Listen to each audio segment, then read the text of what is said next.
Okay. सबसे पहली चीज, मेरा नाम रजनी ठाकुर है, फेबिना ग्रुप की फाउंडर हूँ मैं। मैंने आज से 25 साल पहले फेबिना ग्रुप की शुरुआत की थी एज ए ब्यूटिशियन। एक छोटा सा पार्लर था मेरा मध्य प्रदेश एमपी में, जहाँ पर बहुत छोटे से पार्लर से मैंने शुरुआत की थी, बहुत छोटे से रकम से मैंने शुरुआत की थी। और आज फेबिना ग्रुप के कई सारे वेंचर्स हैं, कई सारे, आज की डेट में पुणे में हमारे 5 ऑफिसेज हैं, और उसके साथ साथ में हम लोग अलग अलग क्षेत्र में काम कर रहे हैं। कुछ हमारे जो प्रोजेक्ट हैं वो एट प्रेजेंट भले ही बहुत ज्यादा ना दिख रहे हो, बट वो धीरे धीरे अपने पैर पसार रहे हैं, और आने वाले 1-2 साल के अंदर इंडिया में बहुत बड़े लेवल पे आप लोगों को दिखना शुरू हो जाएंगे। जैसे कि मैंने अभी कहा कि एक इंसान काम करना शुरू करता है, 4 ऑप्शन है उसके पास में, उनमें से एक एक है उसकी डिजायर, दूसरा है उसकी नीड, तीसरा है उसका कहीं ना कहीं सोशल और फैमिली रिस्पॉन्सिबिलिटी, और जो 3 मेन रीजंस हैं। अक्सर जेंट्स काम करते हैं क्योंकि उनके ऊपर फैमिली रिस्पॉन्सिबिलिटी और सोशल रिस्पॉन्सिबिलिटी होती है। एक घर में लड़का पैदा होता है तब से लोगों के दिमाग में आ जाता है कि भाई इसको घर संभालना है, तो उसकी परवरिश से लेकर, उसका माइंडसेट से लेके, उसके सराउंडिंग से लेके, उसके पास में हर बार एक मैसेज पहुंच रहा होता है, डायरेक्ट और इनडायरेक्ट, कि तुमको काम करना है बड़े होके। तो वो उस माइंडसेट से ही बड़ा होता है कि मुझे कोई भी काम करना है, आइदर बिजनेस करना है, आइदर जॉब करना है, या फिर कोई भी प्रोफेशन में काम करना है, बट मुझे काम करना है। तो वो माइंडसेट उसका बचपन से ही डेवलप हो जाता है। सेम चीज फीमेल के साथ में उल्टा होता है। फीमेल को के परवरिश जो होती है, एक बच्ची की परवरिश माँ बाप एक गुड़िया की तरह करते हैं। या तो कभी कभी कुछ जगह पे इग्नोरेंस के साथ में होती है, और 90% टाइम केयरिंग के साथ में होती है। मतलब अगर कुछ गैस सिलेंडर सरकाना है तो लड़के को बोला जाता है, लड़की को नहीं बोला जाता। कोई भी थोड़े से रफ टफ काम होते हैं तो लड़के को बोला जाता है, लड़की को नहीं बोला जाता। ये जो शुरुआत होती है, हम लोगों को लगता है कि बहुत अच्छी है, हमारे यहाँ हम लड़कियों को देवी समझ रहे हैं, हम लड़कियों की केयर करते हैं, हम लड़कियों को मतलब एक कंफर्ट जोन देते हैं। बट यही चीजें जैसे जैसे वो बड़ी होती हैं वैसे उनका माइंडसेट डिस्टर्ब करने लगती है।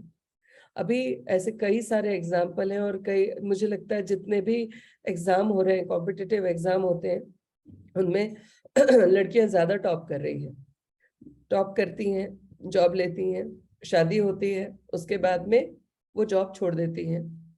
ये बहुत बड़ा रेशो है। मैं इसके कुछ, मेरे पास में फैक्ट्स एंड फिगर्स भी हैं, बट एट प्रेजेंट मैं उसमें जाऊंगी तो बहुत लंबा चला जाएगा।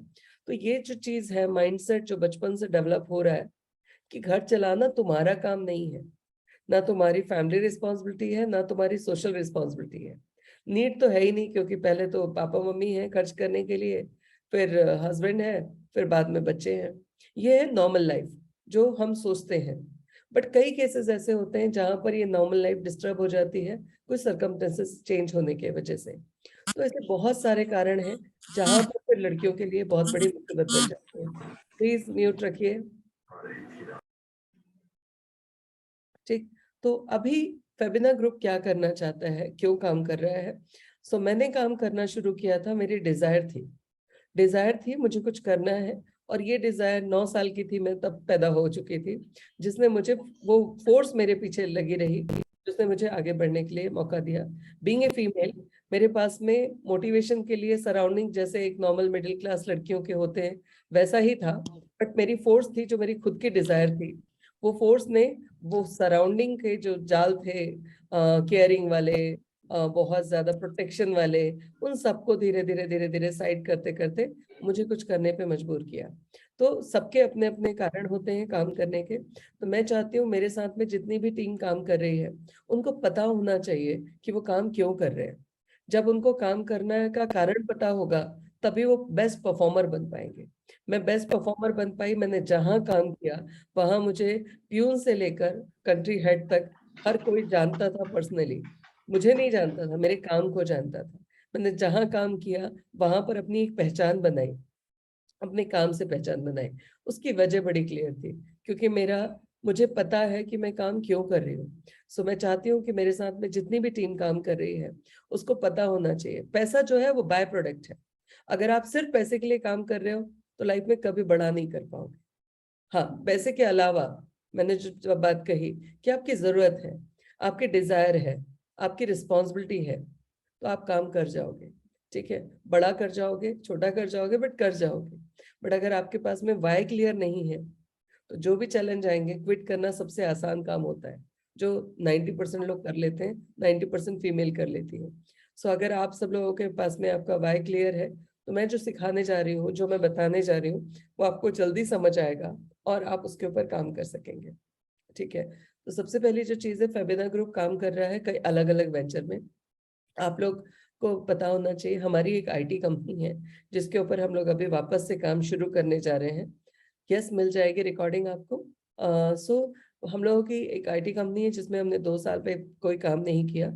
अब हम वापस उस पर काम करना शुरू करने जा रहे हैं, जहां पर हम सोशल मीडिया और बाकी सारी चीजें, तो एक काम हमारे पास में वो है। अगर आप लोगों के पास में कोई भी कनेक्टिव काम आता है, तो आप हमारी टीम से कांटेक्ट कर सकते हैं, मुझसे बात कर सकते हैं। दूसरा जो है वो है हमारा क्लासेस हमारी चलती हैं, जो कि हम लोग सोशल वर्क में काम करते हैं। तो हमारी क्लासेस चलती हैं, 80-90% सोशल वर्क के लिए चलती हैं, 10% कमर्शियल के लिए चलती हैं। उसके अलावा हमारा कॉस्मेटिक का होलसेल सप्लाई है, वो भी हमारा एक काम है। ऐसे कई सारे काम है हमारे पास में जो हम करते हैं। बट एट प्रेजेंट जो वर्क फ्रॉम होम की टीम के लिए जो काम हमने डिसाइड किया है, वो काम डिसाइड किया है फेबिना जागृति फाउंडेशन को पूरे इंडिया लेवल तक पहुंचाने का काम। जागृति फाउंडेशन को इंडिया लेवल तक पहुंचा के ज्यादा से ज्यादा लोगों को उसको फायदा पहुंचाने का काम। और सिंपल सी चीज है, जब आप कोई बड़ा काम करते हैं, तो उसके लिए आपको कहीं ना कहीं फंडिंग की भी जरूरत पड़ती है। तो आप लोग सब लोग लिखना शुरू करेंगे, या मैं साथ साथ में आपको थोड़ा सा प्रेजेंटेशन भी दिखा देती हूँ कि क्या है और कैसे आपको क्या काम करना है। पहले मैं प्रेजेंटेशन पे जाऊंगी। फेबिना जागृति फाउंडेशन क्या है? तो सबसे पहली जो चीज है, फेबिना जागृति फाउंडेशन है सेक्शन 8 कंपनी। सेक्शन 8 के बारे में आप लोग नहीं जानते होंगे ज्यादातर, क्योंकि ये जो होता है, ये जैसे हम लोगों ने आरओसी की कंपनी सुनी है, ट्रस्ट सुना है, फाउंडेशन सुना है, वैसे ही टाटा ट्रस्ट का नाम हमने सुना होगा। काइंड ऑफ ये भी वैसा ही ट्रस्ट एक्ट में रजिस्टर्ड कंपनी है।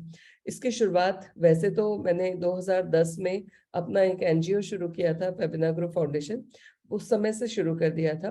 बट फेबिना ग्रुप फाउंडेशन चूंकि एनजीओ है, और जब हमने उस पर काम करना शुरू किया, तो हमारे पास अलग अलग फीडबैक आए कि एनजीओ जो होते हैं वो कहीं ना कहीं फंड को डाइवर्ट करने के लिए काम करते हैं। एनजीओ जो होते हैं वो फंड रेजिंग करते हैं और उसका मिसयूज करते हैं।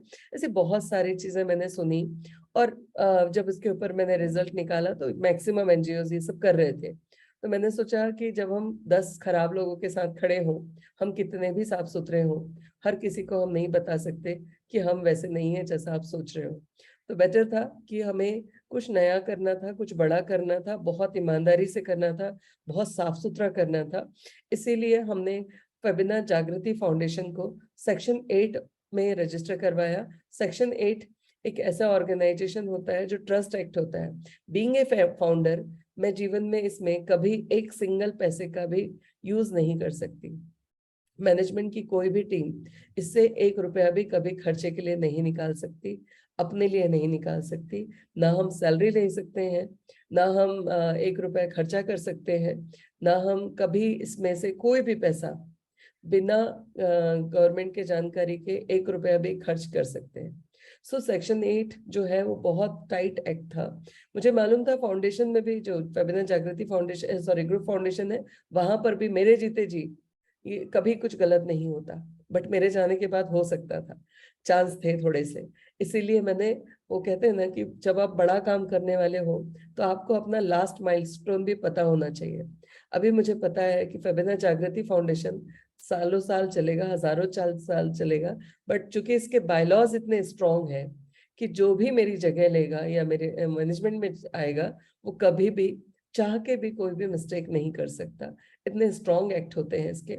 उसके पीछे कारण होता है कि एटीजी जो सॉरी सेक्शन 8 जो कंपनी है, उसमें गवर्नमेंट को टैक्स नहीं देना होता। गवर्नमेंट को टैक्स नहीं देना होता, तो सिंपल सी चीज है कि जब आप टैक्स नहीं दे रहे हो, तो गवर्नमेंट आपके हर ट्रांजैक्शन पे वो गिद्ध वाली नजर रखेगी। तो सेम चीज हमने जानबूझ के इतने टफ एक्ट में रजिस्टर किया कि हम गलती जानते हुए भी और बिना जाने भी, गलती से भी गलती ना करें और इस ऑर्गेनाइजेशन को बहुत बड़े लेवल पे ले जाए। इसके बनाने का उद्देश्य बड़ा क्लियर था, क्योंकि मुझे 3 प्रोजेक्ट पे काम करना है अपनी पूरी लाइफ में, और वो 3 प्रोजेक्ट क्या है उसके ऊपर बात करेंगे अभी हम। हमारी जो ऑर्गेनाइजेशन है उसका नाम है फेबिना जागृति फाउंडेशन, जो कि ट्रस्ट एक्ट में रजिस्टर हुआ है 2020 में। ऑफिशियली 2 साल हो गए इसको रजिस्टर हुए। उसके साथ साथ में अब हमारे पास में ATG और 12A दोनों आ चुका है। ATG और 12A सर्टिफिकेशन होता है, जिसमें अगर आप लोगों में से कोई भी कंज्यूमर या कोई भी इंसान अगर डोनेशन देता है तो उसको इनकम टैक्स में रिबेट मिलता है। जैसे आप लोगों ने सुना होगा कि इंश्योरेंस कराओ तो रिबेट मिलता है इनकम टैक्स में। आपने सुना होगा लोन लो तो इंटरेस्ट के पैसे के ऊपर रिबेट मिलता है। वैसे ही जब आप किसी को भी किसी ऑर्गेनाइजेशन को डोनेशन देते हैं और उसके पास में ATG 12A है और उसने उसका सर्टिफिकेट आपको दिया, तो आपको डोनेशन इसमें रिबेट मिल जाता है इनकम टैक्स में, इनकम टैक्स के। आप लोगों को दिखाई दे रहा है प्रेजेंटेशन का? प्रेजेंटेशन दिखाई दे रहा है आप लोगों को? Yes ma'am. ओके, ठीक है। ओवरऑल ATG और 12A रजिस्ट्रेशन वो चीज होती है जहां पर आपको रिबेट मिलता है इनकम टैक्स में। हर डोनेट करने वाले बंदे को रिबेट मिलता है इनकम टैक्स में। तो ये CSR फंडिंग जो आप लोगों ने सुना हो या ना सुना हो, उसके लिए भी काम करता है। अब हमारे 3 प्रोजेक्ट कौन कौन से हैं? हमारे 3 प्रोजेक्ट हैं जिनके बारे में मैं नाम बताऊंगी उसके पहले। सबसे पहला प्रोजेक्ट है हमारा आत्मनिर्भर नारी कोशिशें हमारी। आत्मनिर्भर नारी कोशिशें हमारी में जैसे मैंने बात की अभी कि जनरली लड़कियां जल्दी गिव अप कर देती हैं, कोशिश करती हैं, ट्राई करती हैं, काम करने की शुरुआत करती हैं। जब भी थोड़े से चैलेंजेस आते हैं, चाहे वो इमोशनल चैलेंज हो, चाहे वो फिजिकल चैलेंज हो, चाहे वो फाइनेंशियल चैलेंज हो, चाहे वो टारगेट अचीव करने का चैलेंज हो, तो गिव अप कर देते हैं। तो हम लोग कहते हैं डोंट गिव अप। आप अगर आपने काम करना डिसाइड किया है, देन डोंट गिव अप, ताकि आप आगे बढ़ सको। दूसरा जो हमारा प्रोजेक्ट है उसका नाम है मैं हूं ना सारथी। मैं हूं ना सारथी, सारथी का मतलब अगर आप लोगों ने महाभारत सुनी है तो श्री कृष्ण का रोल जो था वो सारथी वाला था। सेम चीज हम लोग एक प्रोजेक्ट ला रहे हैं जहां पर जो भी इंसान अपनी किसी भी चीज को शेयर करना चाहता है किसी के साथ में। जनरली है ये कि आज की डेट में सोशल मीडिया में हमारे हजारों फ्रेंड्स हैं, मगर जब हम अपनी कोई बात, दिल की बात शेयर करना चाहते हैं, तो ना हमारे परिवार में वो व्यक्ति मिलता है हमको, ना हमारे फ्रेंड सर्कल में वो व्यक्ति मिलता है जिसके साथ में हम अपने दिल की बात खुल के शेयर कर सके, ताकि वो हमें गाइड कर सके, हमें डायरेक्शन दे सके, हमें बता सके जो हम सोच रहे हैं वो सही सोच रहे हैं या गलत सोच रहे हैं। तो हमारा जो प्रोजेक्ट है उसमें हम लोग एक टोल फ्री नंबर दे रहे हैं, जिस नंबर पे अगर आपकी लाइफ में कोई भी चैलेंज है, आप खुल के बात कर सकते हो, क्योंकि आपको ये नहीं पता है कि रिसीवर कौन है। आपको नहीं पता है कि रिसीवर कौन है, मेरी बात किससे हो रही है। सेम चीज रिसीवर को नहीं पता है कि कॉलर कौन है, मेरी बात किससे हो रही है। एक व्यक्ति से बात कर रहा है, समझदार व्यक्ति से बात कर रहा है, जो उसको गाइड कर सकेगा। अगर उसको किसी भी तरीके की कोई भी हेल्प चाहिए है, देन हमारे पास में एडमिन राइट होंगे। हम उनको, चाहे वो इसकी लीगल से रिलेटेड हो, चाहे वो पुलिस से रिलेटेड हो, चाहे मेडिकल से रिलेटेड हो, हम उनको सपोर्ट करेंगे। तो ये दूसरा प्रोजेक्ट है हमारा। प्लीज म्यूट कर लीजिए।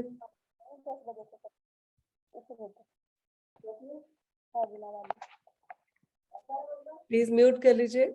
ओके। तीसरा जो प्रोजेक्ट है हमारा, जो मेरा सबसे बड़ा ड्रीम है, जिसका नाम है बचपन संग बचपन।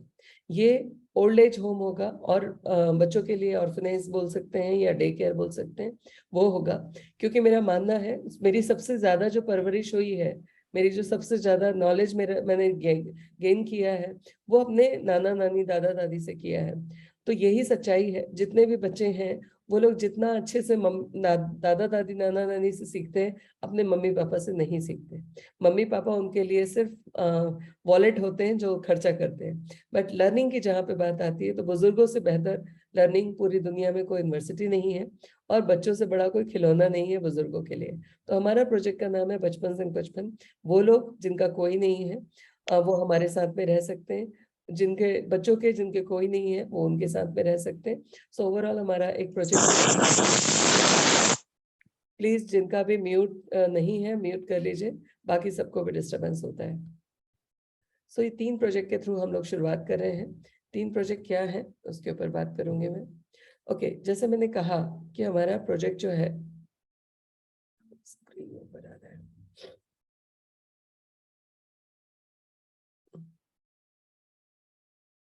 1 सेकेंड।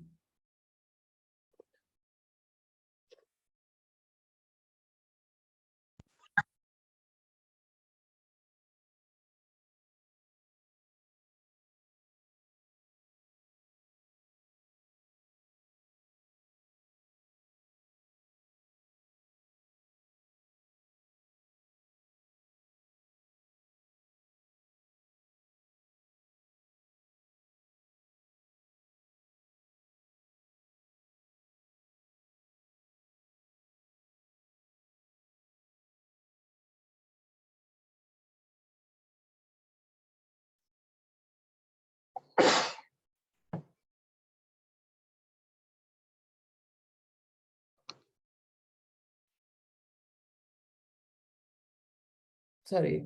ओके, सो हमारे 3 प्रोजेक्ट हैं। फेबिना जागृति फाउंडेशन जो काम कर रहा है जिन प्रोजेक्ट पे, उसमें पहला प्रोजेक्ट है हमारा आत्मनिर्भर नारी कोशिशें हमारी। ये प्रोजेक्ट आज की डेट में लगभग 8,000 लड़कियों को इसके थ्रू फायदा पहुंच चुका है। हम लोग बहुत नॉमिनल प्राइस पे या फ्री में जस्ट एग्जाम फीस के साथ में आप लोगों को कोर्स करवाते हैं, लड़कियों को कोर्स कराते हैं ताकि वो आत्मनिर्भर बन सके। मेरे पास में ऐसी हजारों स्टोरीज हैं जहाँ पे लड़कियों को लग रहा था कि उनकी लाइफ खत्म है, या जस्ट उनको जिस स्थिति में है उसी स्थिति में सरवाइव करना है। आज उन्होंने स्किल डेवलप किया और इनकम जनरेट करना शुरू कर चुकी हैं और पैसा कमा रही हैं।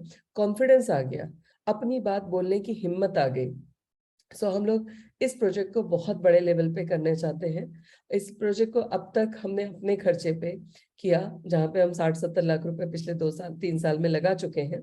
सो अब हमको लोगों की हेल्प चाहिए है इस प्रोजेक्ट को आगे बढ़ाने के लिए। दूसरा प्रोजेक्ट है मैं हूं ना, जहाँ पर हमको जो है वॉलेंटियर्स चाहिए। वो वॉलेंटियर जो बिना पैसे के लोगों की जिंदगियों को बचाने के लिए या सोशल वर्क में काम कर सकते हैं, और जो छोटा मोटा इसमें खर्चा होना है ब्रांडिंग के लिए, मार्केटिंग के लिए, उसके लिए हमको डोनेशन में हेल्प चाहिए है। तीसरा जो प्रोजेक्ट है वो अपकमिंग प्रोजेक्ट है, क्योंकि ये प्रोजेक्ट बहुत बड़ा है। मैं ऐसे कई सारे ऑर्फनेज को जानती हूँ जो लोगों ने इमोशनली शुरू कर दिए, और इमोशनली शुरू कर दिए, शुरू तो कर दिए, बट उनमें खाने के लिए भी पैसा नहीं है, उनको खिलाने के लिए भी पैसा नहीं है। तो हम लोग बचपन से बचपन को बिल्कुल भी, मतलब ये हमारा बहुत इमोशनल प्रोजेक्ट है, बट हम इसको बहुत प्रैक्टिकल तरीके से लॉन्च करना चाहते हैं। हम नहीं चाहते कि हम प्रोजेक्ट शुरू कर दें, हम हजारों लोगों को अपने यहाँ पे अपने घर पे ले आए, उनको अब उनका घर दे दें, और उनको खिलाने के लिए भी हमारे पास में पैसे ना हो। लोगों के पास में पैसे हो या ना हो, वो हमारे यहाँ पे आके अपनी जिंदगी के बचे हुए दिन बहुत अच्छे से बिताएं, बहुत अच्छे से उनकी परवरिश हो। उसके लिए बहुत बड़ा फंड चाहिए। मैं 4-5 चीजों के लिए काम कर रही हूँ जहां से हमको पैसा आएगा, और हम इस प्रोजेक्ट पे पैसा लगा रहे हैं। तो ये अपकमिंग प्रोजेक्ट है, बट मेरा दिल है कि इसको हम जल्दी से जल्दी शुरू करें, बट इसमें बहुत सारा पैसा लगने वाला है। प्रीति शाह, प्लीज म्यूट कर लीजिए अपने आप को। सो ओवरऑल जो है हम लोगों के तीनों प्रोजेक्ट के लिए फंड चाहिए। मैं घुमा फिरा के बात नहीं करूंगी, मैं आप लोगों से क्लियर बात करूंगी कि हम लोगों को इन तीनों प्रोजेक्ट को चलाने के लिए फंड चाहिए। अब फंड लाने के लिए एक है कि हम लोग सिर्फ काम करते जाएं, अपना पैसा लगा के काम करते जाएं जो अब तक हम कर रहे थे, बट अब चूंकि बहुत पैसा हम लगा चुके, तो अब हमारी भी हैसियत नहीं है कि हम आगे काम कर सके। कुछ फैक्ट्स एंड फिगर्स हैं जहां पर इस प्रोजेक्ट के बारे में मैंने बात की है। आत्मनिर्भर नारी कोशिश है हमारी। सो हम लोगों को क्यों काम करना है उसके ऊपर हम बात करेंगे पहले तो, फिर क्या काम करना है उसके ऊपर बात करेंगे। सो क्या काम करना है, क्यों काम करना है, तो आत्मनिर्भर नारी कोशिशें हमारी में, हमारे इस प्रोजेक्ट में हम लोग ऑनलाइन ऑफलाइन कोर्स कराते हैं, ताकि हम पुणे से ही बैठ के ऑल ओवर इंडिया बच्चों की हेल्प कर सकें, लड़कियों को इंडिपेंडेंट करने में हेल्प कर सके। लाइफ टाइम रिकॉर्डिंग हम देते हैं, रिटेल मैनेजमेंट सिखाते हैं, सेल्स मार्केटिंग सिखाते हैं, पर्सनालिटी डेवलपमेंट पे सिखाते हैं, स्किल डेवलपमेंट सिखाते हैं, फुल हैंड होल्डिंग सपोर्ट करते हैं, करियर गाइडेंस देते हैं, और जॉब असिस्टेंस देते हैं। ये जॉब असिस्टेंस हमारे यहाँ भी होता है और बाहर भी होता है। सो ओवरऑल इस प्रोजेक्ट का उद्देश्य है लड़कियों को इंडिपेंडेंट बनाना। उसके बाद में इसकी अगर मैं बात करूँ तो पर्पस जो है बहुत सिंपल है। हम लोग रिटर्न में जो है वो तो है ही। मैं आपको बहुत क्लियर सी बात बताऊं, मैंने आज से 25 साल, प्लीज आप सब लोगों से एक रिक्वेस्ट है, म्यूट करके रखिए।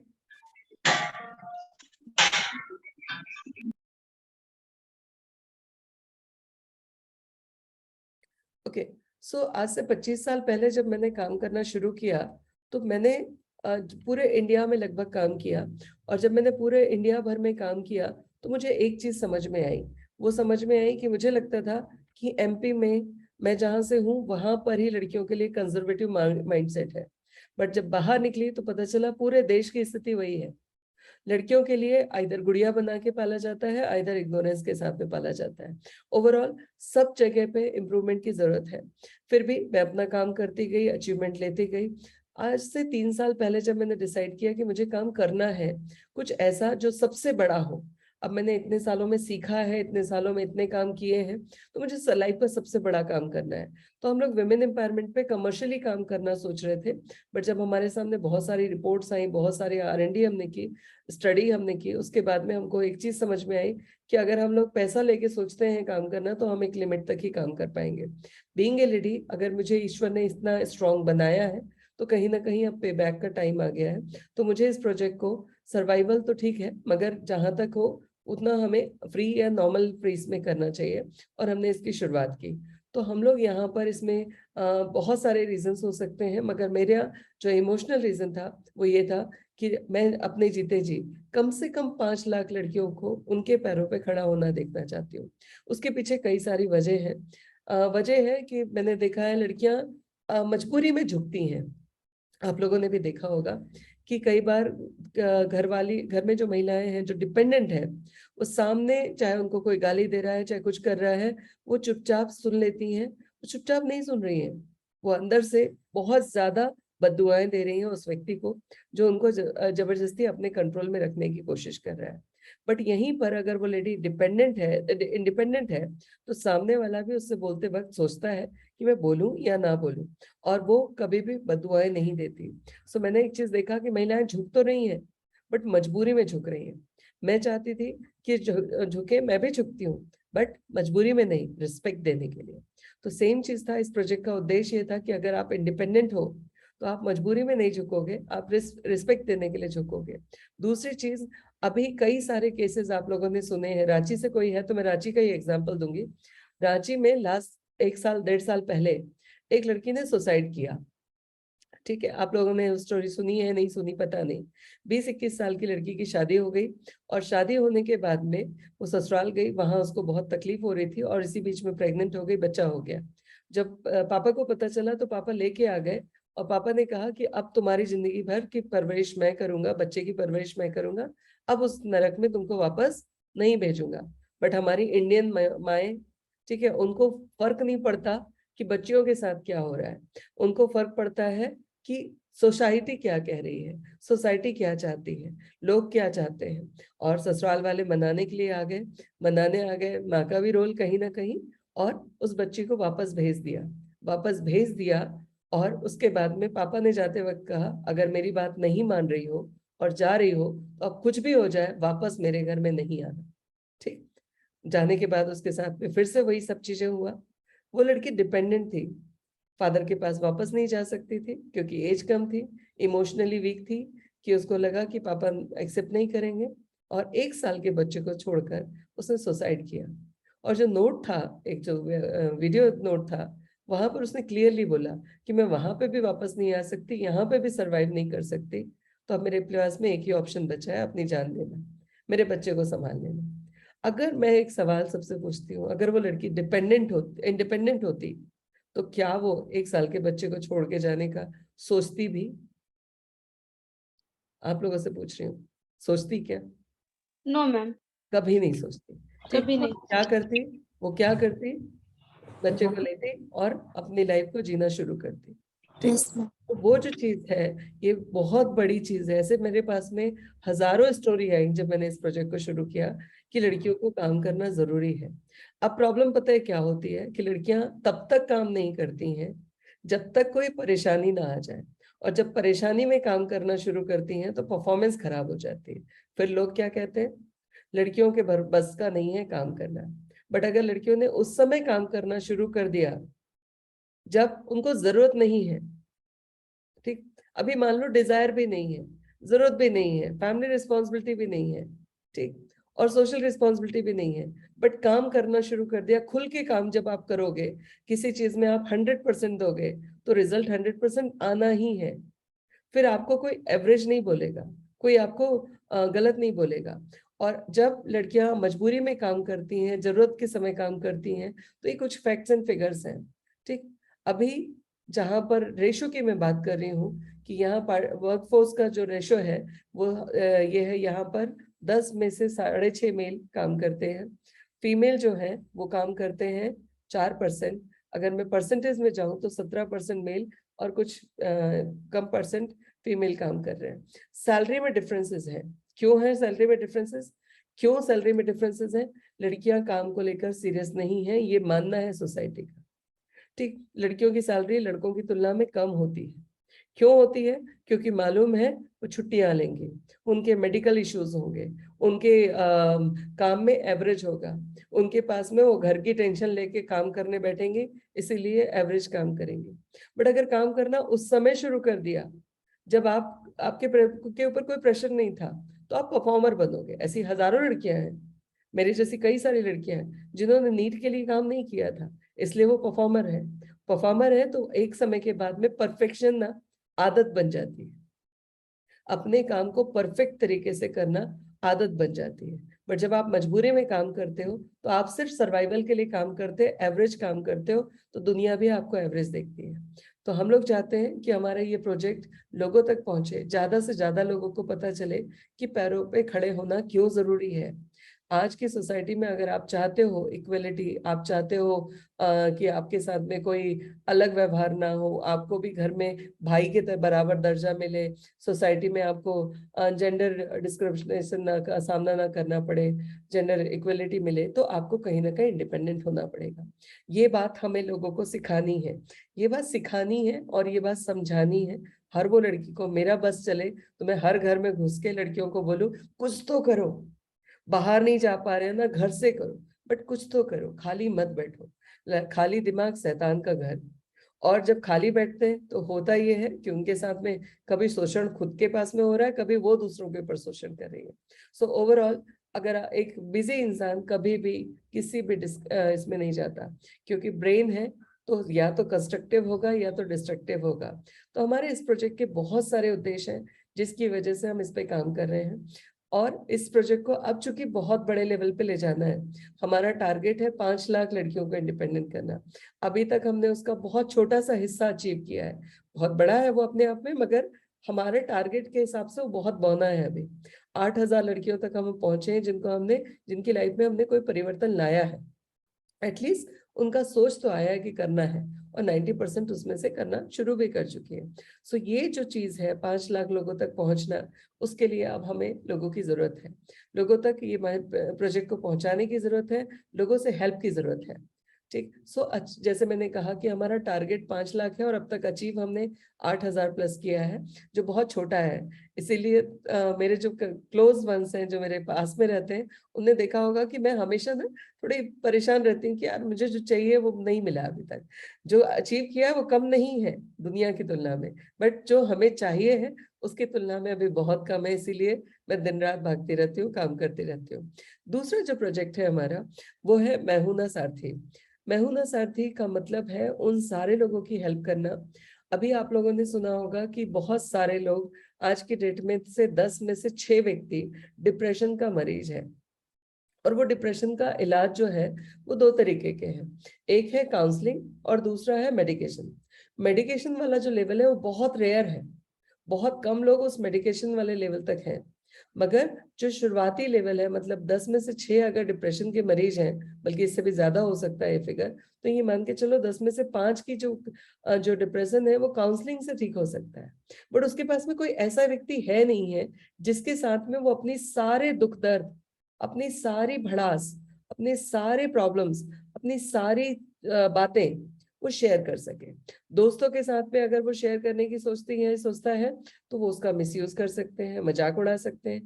फैमिली के साथ में तो दुनिया में सबसे ज्यादा लोग अपनी बात बोलने में अगर किसी से डरते हैं तो वो है फैमिली, क्योंकि हमारे यहाँ पे पता नहीं क्यों कल्चर है, बहुत रेयर है, उंगलियों पे होंगे कुछ ऐसे फैमिली जहाँ पे बच्चे अपनी बात दिल खोल के बोल पाते हैं। बट रियलिटी ये है कि बच्चे अपनी 100% बात दिल खोल के अपनी फैमिली में कभी शेयर नहीं कर पाते।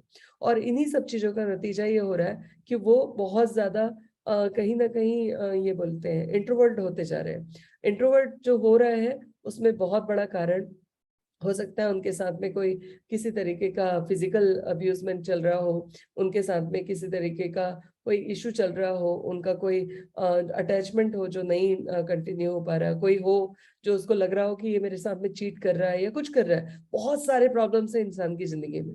अब वो प्रॉब्लम्स अगर वो किसी के साथ में शेयर कर ले तो उसकी आधी से ज्यादा समस्याएं समाप्त हो जाए।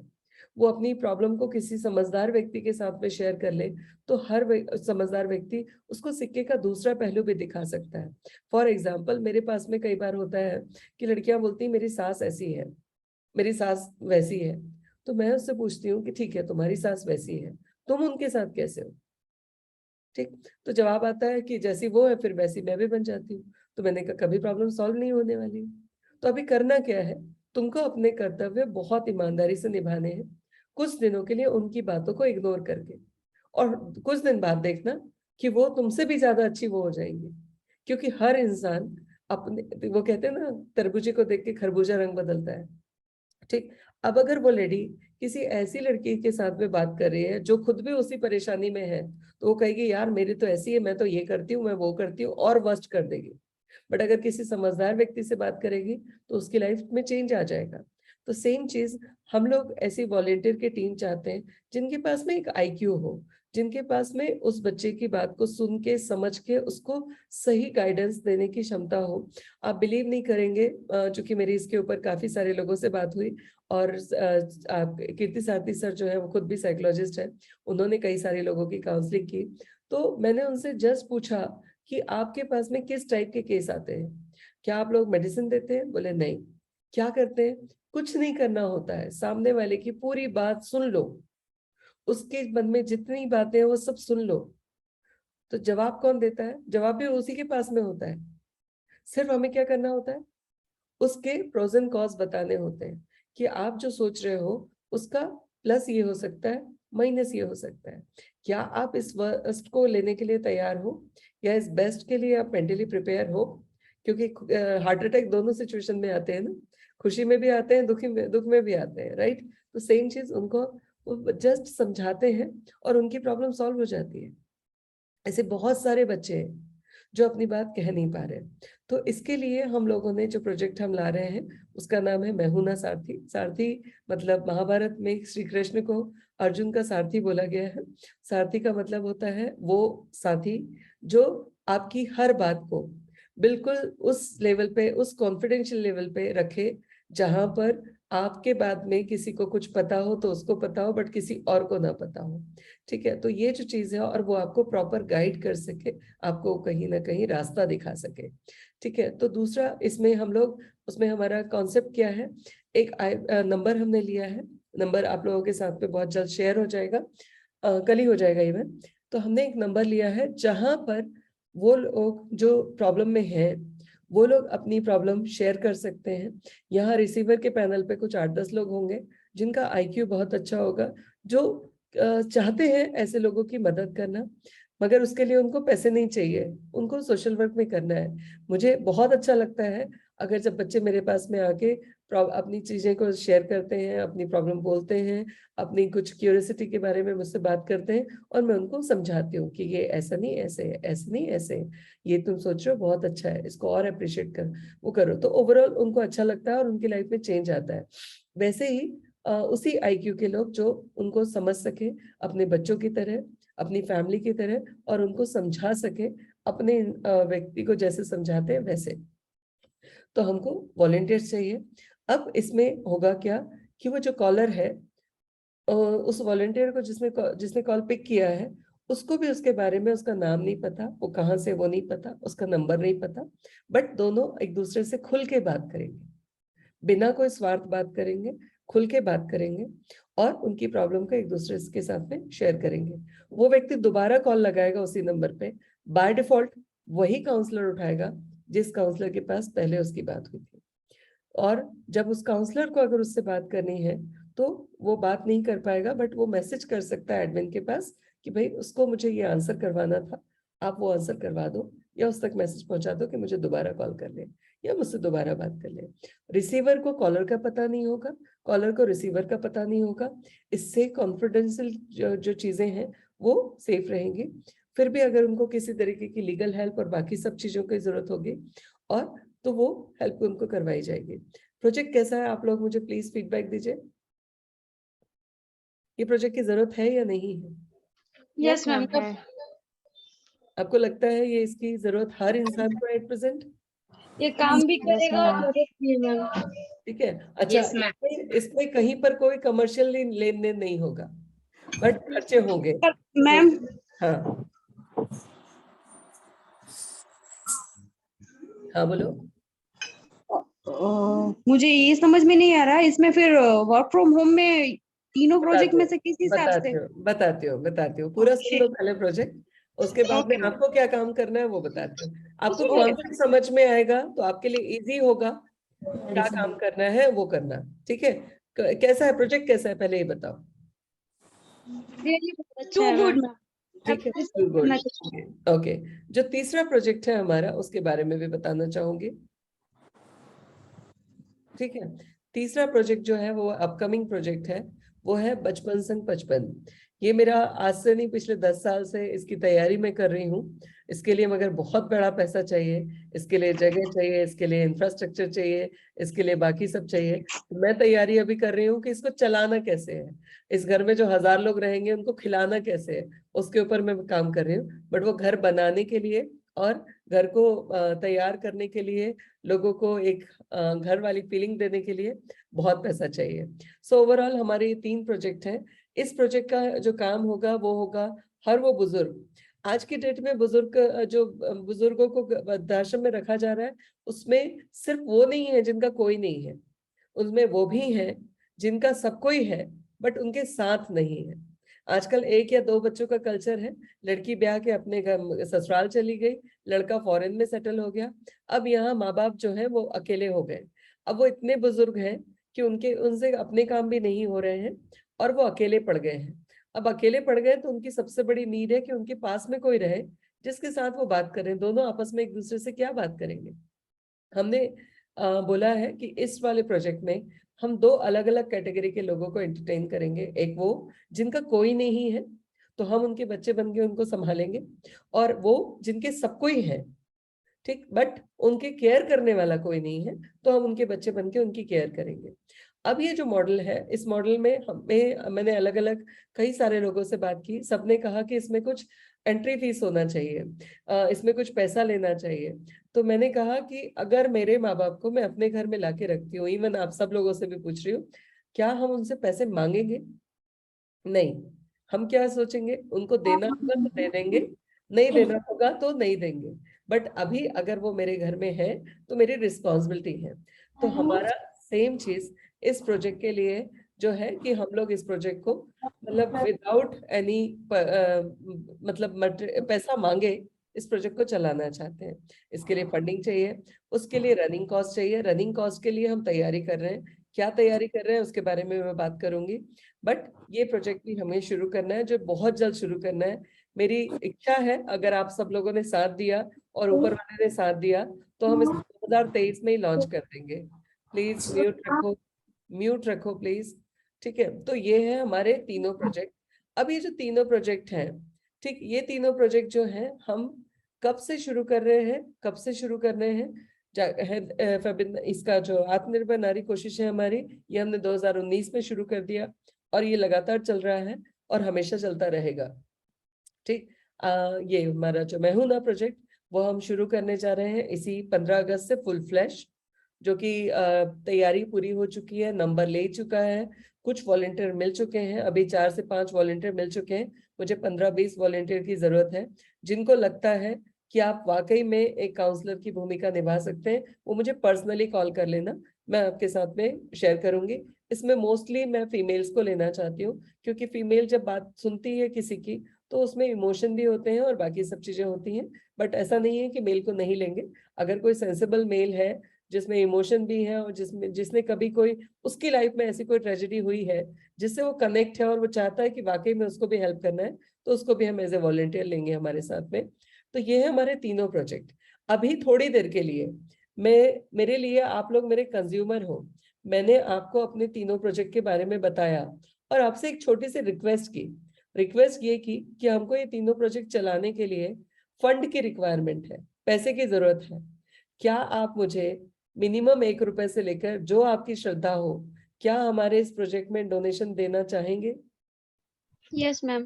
Yes ma'am. ठीक, Yes, ma'am. मिनिमम 1 रुपीज से आपकी मर्जी, आपको जो देना है, आपको हर महीने देना है, वन टाइम देना है, कभी कभार देना है, जैसे भी आप देना चाहें, मिनिमम 1 रुपया, मैक्सिमम आपकी चॉइस। क्या हमें प्रोत्साहित करने के लिए आप हमारे इस प्रोजेक्ट में डोनेशन देना चाहेंगे? Yes ma'am. खुशी के साथ। ठीक, ठीक है। तो बस आपको यही करना है, आपको हमारे प्रोजेक्ट के बारे में दुनिया को बताना है। और ये है फेबिना जागृति फाउंडेशन का अकाउंट नंबर। किसी से भी कोई भी पैसा कैश नहीं लिया जाएगा, डायरेक्टली वो अकाउंट में डिपॉजिट करें। आजकल गूगल पे, फोन पे और पेटीएम और सब जगह पे डायरेक्टली बैंक में जाके डिपॉजिट करने का प्रोविजन है। अगर आपको बताना है इन प्रोजेक्ट के बारे में, जहां जैसे मैं आपको बता रही हूँ, वैसे आपको अपने जो आपको डेटा मिल रहा है उन लोगों को इन प्रोजेक्ट के बारे में बताना है, उनको कनेक्ट करना है, उनसे हेल्प मांगनी है। हेल्प 2 तरीके की हो सकती है, एक फाइनेंशियल हेल्प हो सकती है, एक मोरल हेल्प हो सकती है, एक प्रमोशनल हेल्प हो सकती है। क्योंकि अभी हमको अगर इन प्रोजेक्टों को आगे बढ़ाना है तो कौन कौन सी हेल्प चाहिए है, कौन कौन सी चीजें चाहिए? पहला, ब्रांड हो, मतलब हमारे इन प्रोजेक्ट के बारे में जितने ज्यादा लोगों को पता चलेगा उतने ज्यादा लोग इसका फायदा ले पाएंगे। तो क्या है, माउथ पब्लिसिटी चाहिए। जब तक लोगों को इन प्रोजेक्ट के बारे में पता नहीं है तो वो किसको कैसे क्या एक्सप्लेन करेंगे? तो वो हमारी हेल्प कहाँ कर सकते हैं? भाई, अगर आप पैसा नहीं दे सकते, आप 1 रुपए भी नहीं दे सकते, नो प्रॉब्लम। क्या आप ऐसी कोई महिलाएं जो लाइफ में कुछ करना चाहती हैं बट नहीं कर पा रही क्योंकि उनको सपोर्ट नहीं है, उनको रास्ते नहीं है, तो क्या आप हमारा मैसेज कि फेबिना जागृति फाउंडेशन है, आत्मनिर्भर नारी कोशिश हमारी प्रोजेक्ट है, जहां पर जाओ आपको हेल्प मिल जाएगी, क्या वो आप हेल्प कर सकते हैं? दूसरी हेल्प, क्या आप हमारे बारे में सोशल मीडिया में पोस्ट कर सकते हैं कि हम लोग जो प्रोजेक्ट कर रहे हैं वो प्रोजेक्ट कितना बेनिफिट है सोसाइटी के लिए? तो आप हमारा ब्रांडिंग में हेल्प कर सकते हैं, आप हमारी मार्केटिंग में हेल्प कर सकते हैं, या फिर आप हमें फाइनेंशियल हेल्प दे सकते हैं। Yes ma'am. ठीक है, अभी तुम 39 लोग हो, अभी 39 लोग मेरे लिए मेरे कंज्यूमर हैं और मैंने आपको मेरे प्रोजेक्ट के बारे में बताया और मैं आपसे बोल रही हूँ, क्या आप मेरी इन तीनों में से कोई भी हेल्प कर सकते हो? आप लोग क्या बोलोगे, नहीं कर सकते? नो मैम, हेल्प कर सकते हैं। किसी ना किसी रूप में कर सकते हैं मैम। राइट। बस आपको आपके पास जो डेटा दिया जाएगा उनको आपको हमारे तीनों प्रोजेक्ट के बारे में, मैंने आपको समझा के बात की, आपको इतना डिटेल में जाके बात नहीं करनी है, मगर आप उनको समझा सकते हो और ये प्रेजेंटेशन उनको फॉरवर्ड कर सकते हो। और मेरे कुछ वीडियोस में अभी बनाने वाली हूँ, वो वीडियोस की लिंक भेज सकते हो ताकि उनको वो कॉन्सेप्ट पूरा समझ में आ जाए। और अगर वो डोनेशन देते हैं, फाइनेंशियल डोनेशन देते हैं, तो हमको कहीं ना कहीं इस प्रोजेक्ट को चलाने के लिए हेल्प होगी। और आप लोगों को जो सीमा मैम ने बताया है कि आपका इंसेंटिव जो है, जितना भी डोनेशन आप कलेक्ट करेंगे उसके ऊपर आपको भी इंसेंटिव रहेगा, क्योंकि वो हम चूंकि आपको सैलरी नहीं दे रहे हैं, आप हमारे लिए एज ए वॉलंटियर काम कर रहे हैं, तो आपके भी गाड़ी का फ्यूल देखना हमारी जिम्मेदारी है। जैसे हमारे सारे प्रोजेक्ट का फ्यूल देखना हमारी जिम्मेदारी है, वैसे आपका फ्यूल देखना भी, आपकी गाड़ी का फ्यूल देखना भी हमारी जिम्मेदारी है। तो वहां से हमें जागृति फाउंडेशन के लिए फंड चाहिए ताकि हम इन तीनों प्रोजेक्ट को बहुत बड़े लेवल पे चला सके। लोगों की हेल्प चाहिए ताकि इसका प्रमोशन हो सके और इस इनडायरेक्टली ये पूरा का पूरा प्रोजेक्ट काम कर सके। अब आप लोगों के जो भी सवाल जवाब है मुझसे बोल सकते हो। मैं थोड़ी देर के लिए रिकॉर्डिंग बंद कर रही हूँ।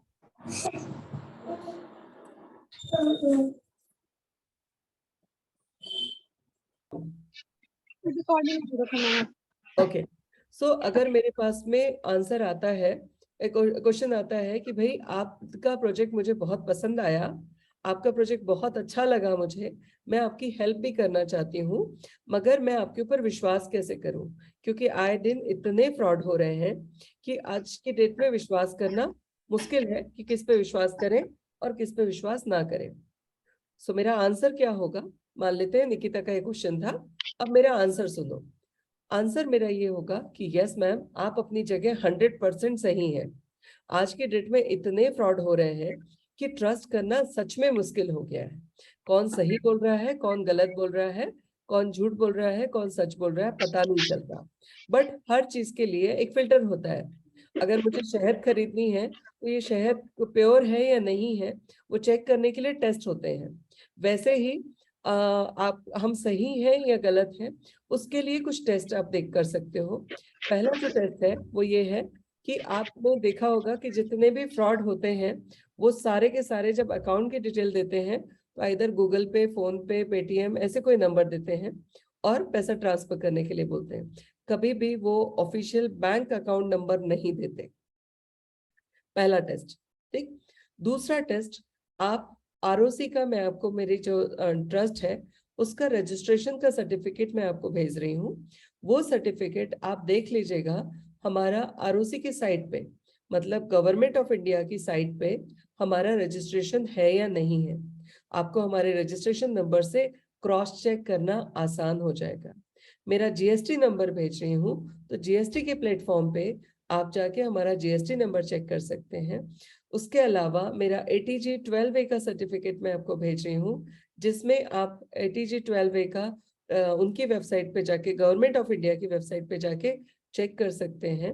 इन सब के बाद में भी, ये तो हो गया गवर्नमेंट ऑफ इंडिया की वेबसाइटों पे जाके या उनके पोर्टल पे जाके हमारी ऑथेंटिसिटी चेक करने का काम।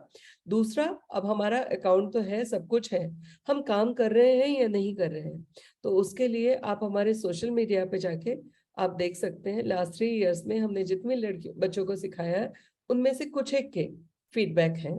उसके अलावा इन सब के बाद में भी आप चाहें तो हमारे ऑफिस में विजिट कर सकते हैं। हमारा एक ऑफिस कैंप में है, एक ऑफिस उंडरी में है। आप हमारे यहाँ पे आके विजिट कर सकते हैं, या अगर आप पुणे में नहीं है, पुणे से बाहर है, तो आप पुणे में आपका जो भी पहचान का है उनको विजिट करने के लिए भेज सकते हैं। जब आप 100% सेटिस्फाई हो जाए हर तरीके से, तब आप हमको 1 रुपया दीजिएगा, उसके पहले मत दीजिएगा। आंसर Yes, क्लियर था? yes, ma'am. Yes, ma'am. But अगर मैं यहाँ पर इस सवाल के बाद में पैनिक हो जाऊं, क्योंकि क्या होता है कई बार ना, पैनिक 2 तरीके के लोग होते हैं। एक वो जो एक्टिंग करते हैं, एक वो जो रियल होते हैं। यार मैं सही बोल रही हूँ, ये मेरी बात पे विश्वास क्यों नहीं कर रहा है, ये मेरी बात पे विश्वास क्यों नहीं कर रही, Yes, ma'am. ठीक। और हम लोग कई बार इरिटेट होने लगते हैं। देखो, हमेशा एक चीज का ध्यान रखना, मैंने लाइफ में जो भी सफलता ली है उसमें एक बहुत बड़ा कारण था कि मैं हमेशा दूसरे के जूते में पैर रख के सोचना जानती हूँ। ठीक?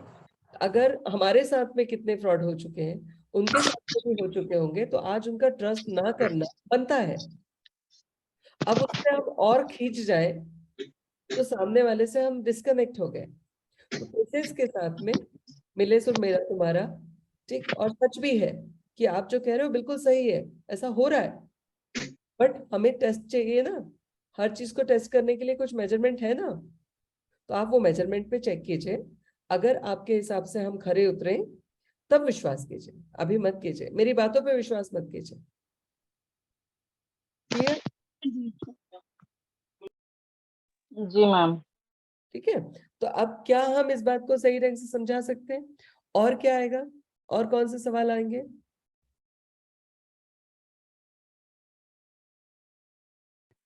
और कौन से सवाल आएंगे, मैं मैम बताऊं? अगर हाँ, अगर हम कॉल करके उनको बताएंगे तो फिर वो हाँ, फोन कट भी कर देते हैं ना, तो हाँ, समझ कट करेंगे। आधी बात में ही फोन रचना, कट कर रचना देते हैं एक ना। चीज मैं बोलूं, अगर आपकी बात हम्म। अट्रैक्टिव नहीं है, हाँ। मैंने भी, अगर आपने ध्यान दिया हो तो मैंने कहा कि आप 40 लोगों के 40 लोगों में कौन है व्यक्ति जो मेरी बात से सहमत नहीं है और आपका दिल नहीं कर रहा मिनिमम 1 रुपए की डोनेशन देने के लिए। तो आंसर मैंने क्या दिया? लेक्चर अटेंड नहीं किया। मैंने आंसर क्या दिया? वो व्यक्ति जिसने मेरी बात सुनी नहीं। Yes, ma'am. ठीक है। अब जब बात सुनी नहीं है तो समझेगा कैसे? समझेगा नहीं तो ट्रस्ट कैसे करेगा? ट्रस्ट नहीं करेगा तो हमको सपोर्ट कैसे करेगा? वहां पर बात आती है, Yes, ma'am. वहां पर बात आती है हमारे प्रेजेंस ऑफ माइंड की, वहां पर बात आती है हमारे बात करने के तरीके की। ठीक है। अब मैं, आप लोग एकदम खड़ूस क्लाइंट बनना, ठीक है। और मैं कुछ 4-5 एग्जाम्पल आपको देती हूँ, जिन 4-5 एग्जाम्पल से आपको पता चल जाएगा बात करने का तरीका क्या होना चाहिए। अलग अलग क्लाइंट लेते हैं, अलग अलग लोगों को लेते हैं। अश्विनी जी के बारे में मैं बिल्कुल नहीं जानती, आज पहली बार बात हुई है। ठीक है, तो एक क्लाइंट अभी ये ले रहे हैं। सर आप हैं मीटिंग में? अश्विनी जी आप हैं मीटिंग में? चलिए, नहीं है। ओके, कोई और बनना चाहेगा क्लाइंट? एक्सक्यूज मी मैम, जी। आप हमें सिखाओ ना कि कैसे फोन में बात किया जाता मैं है। वही सिखा रही हूँ, मगर क्लाइंट चाहिए ना। मैं अकेले सिखाऊंगी तो कैसे होगा? वो तो फिर रट्टू तेता हो जाएगा। ठीक, बिना दिमाग वाला काम हो जाएगा। कोई क्लाइंट है जिसके साथ में मैं बात कर रही हूँ, तो मैं किस तरीके से बात करूंगी वो मैं सिखाऊंगी। रचना ने कहा कि क्लाइंट फोन पटक देता है, नहीं सुनता। ठीक है रचना, हाँ। चलो क्लाइंट तुम ही बन जाओ। Okay, ma'am. ठीक है, मैं कॉल कर रही हूँ। ठीक है, ट्रिंग ट्रिंग घंटी बजी। हेलो रचना। रचना, मैं रजनी Hello. ठाकुर बात कर रही हूँ। हाँ बोलिए। ओके रचना, मैं फेबिना जागृति फाउंडेशन से बात कर रही हूँ। मुझे आपके साथ में कुछ बातें शेयर करनी थी। क्या आपके पास में 5 मिनट का टाइम है मेरी बात सुनने के लिए? हाँ, yes. ओके रचना, आप क्या करती हैं थोड़ा जानना चाहूंगी, बता पाएंगे आप? हाँ। हेलो, आवाज क्या आ रही है मैम? करती हैं आप? जी जी आ रही है। हाँ। हाँ, क्या करती हैं आप? मैं ब्यूटिशियन हूँ ma'am. Okay, wow great. So beautician है, उसके साथ साथ में घर भी संभालती हैं, राइट? Yes. ओके रचना, आप इस प्रोफेशन में क्यों आए हैं, कुछ बताएंगे मुझे? खुद खुद के लिए कुछ करके दिखाना है। खुद के लिए कुछ करके आत्मनिर्भर, दिखाना है। हाँ, आत्मनिर्भर। ओके, आत्मनिर्भर बनना है। ओके ग्रेट रचना, आपको बताऊं हमारे प्रोजेक्ट का नाम ही आत्मनिर्भर नारी कोशिश है हमारी। क्या आप हाँ, हमारी ऑर्गेनाइजेशन के बारे में जानना चाहेंगी? Yes ma'am. ओके सो रचना, मेरी ऑर्गेनाइजेशन है जिसका नाम है फेबिना जागृति फाउंडेशन, जो कि सेक्शन 8 में रजिस्टर्ड है ऑर्गेनाइजेशन, और ट्रस्ट एक्ट में रजिस्टर्ड है। हम लोग इस प्रोजेक्ट पे काम कर रहे हैं और अब तक हमने 8,000 लड़कियों को ट्रेन किया है, और हम चाहते हैं कि 5 लाख लड़कियां इंडिपेंडेंट बने। रचना, आप समझ सकते हैं बीइंग ए फीमेल कि इंडिपेंडेंट होना कितना बड़ा प्लेजर है। हाँ, है या नहीं है? है ना मैम, ओके अभी के लिए तो बहुत जरूरत है। बहुत बड़ा है। रचना, क्या आप चाहते हैं कि आप जैसे जैसे आप इंडिपेंडेंट हो गए हैं, वैसे आपकी तरह कई सारी लड़कियां इंडिपेंडेंट बन जाएं?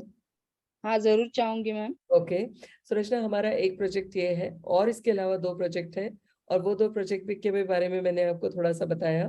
ठीक है, सो रचना, आपकी एक छोटी सी हेल्प चाहिए थी मुझे, क्या आप कर पाएंगी? हाँ, बोलिए ना मैम, जरूर करूंगी। ओके रचना, सबसे पहली जो हेल्प चाहिए है, क्योंकि हमारे इन तीनों प्रोजेक्ट के बारे में हम चाहते हैं ज्यादा से ज्यादा लोगों को पता चले, ताकि ज्यादा से ज्यादा लोग इस चीज का फायदा उठा सके। और दूसरा, चूंकि प्रोजेक्ट चलाने के लिए लाखों करोड़ों रुपए खर्च होते हैं, सो हम लोगों को फंडिंग में भी हेल्प चाहिए है। क्या आप मिनिमम 1 रुपए और मैक्सिमम जो आपकी मर्जी, क्या हमारी ऑर्गेनाइजेशन को डोनेट करना चाहेंगे? और एक और चीज, हमारी ऑर्गेनाइजेशन ATG 12A रजिस्टर है, तो आपको इसका टैक्स बेनिफिट भी मिलेगा। ओके मैम, आप भेज दीजिए मुझे, मैं देख। मैम और हर मेरे कोई आसपास में, हाँ, नहीं मिलेगी मेरे ना। फ्रेंड्स। आप लोगों ने नोटिस किया कि रचना पूरी तरह से मेंटली प्रिपेयर होके आई थी कि अपना फोन डिस्कनेक्ट करेंगी, बट हेलो। मैंने उनको डिस्कनेक्ट हाँ। करने नहीं दिया। हाँ।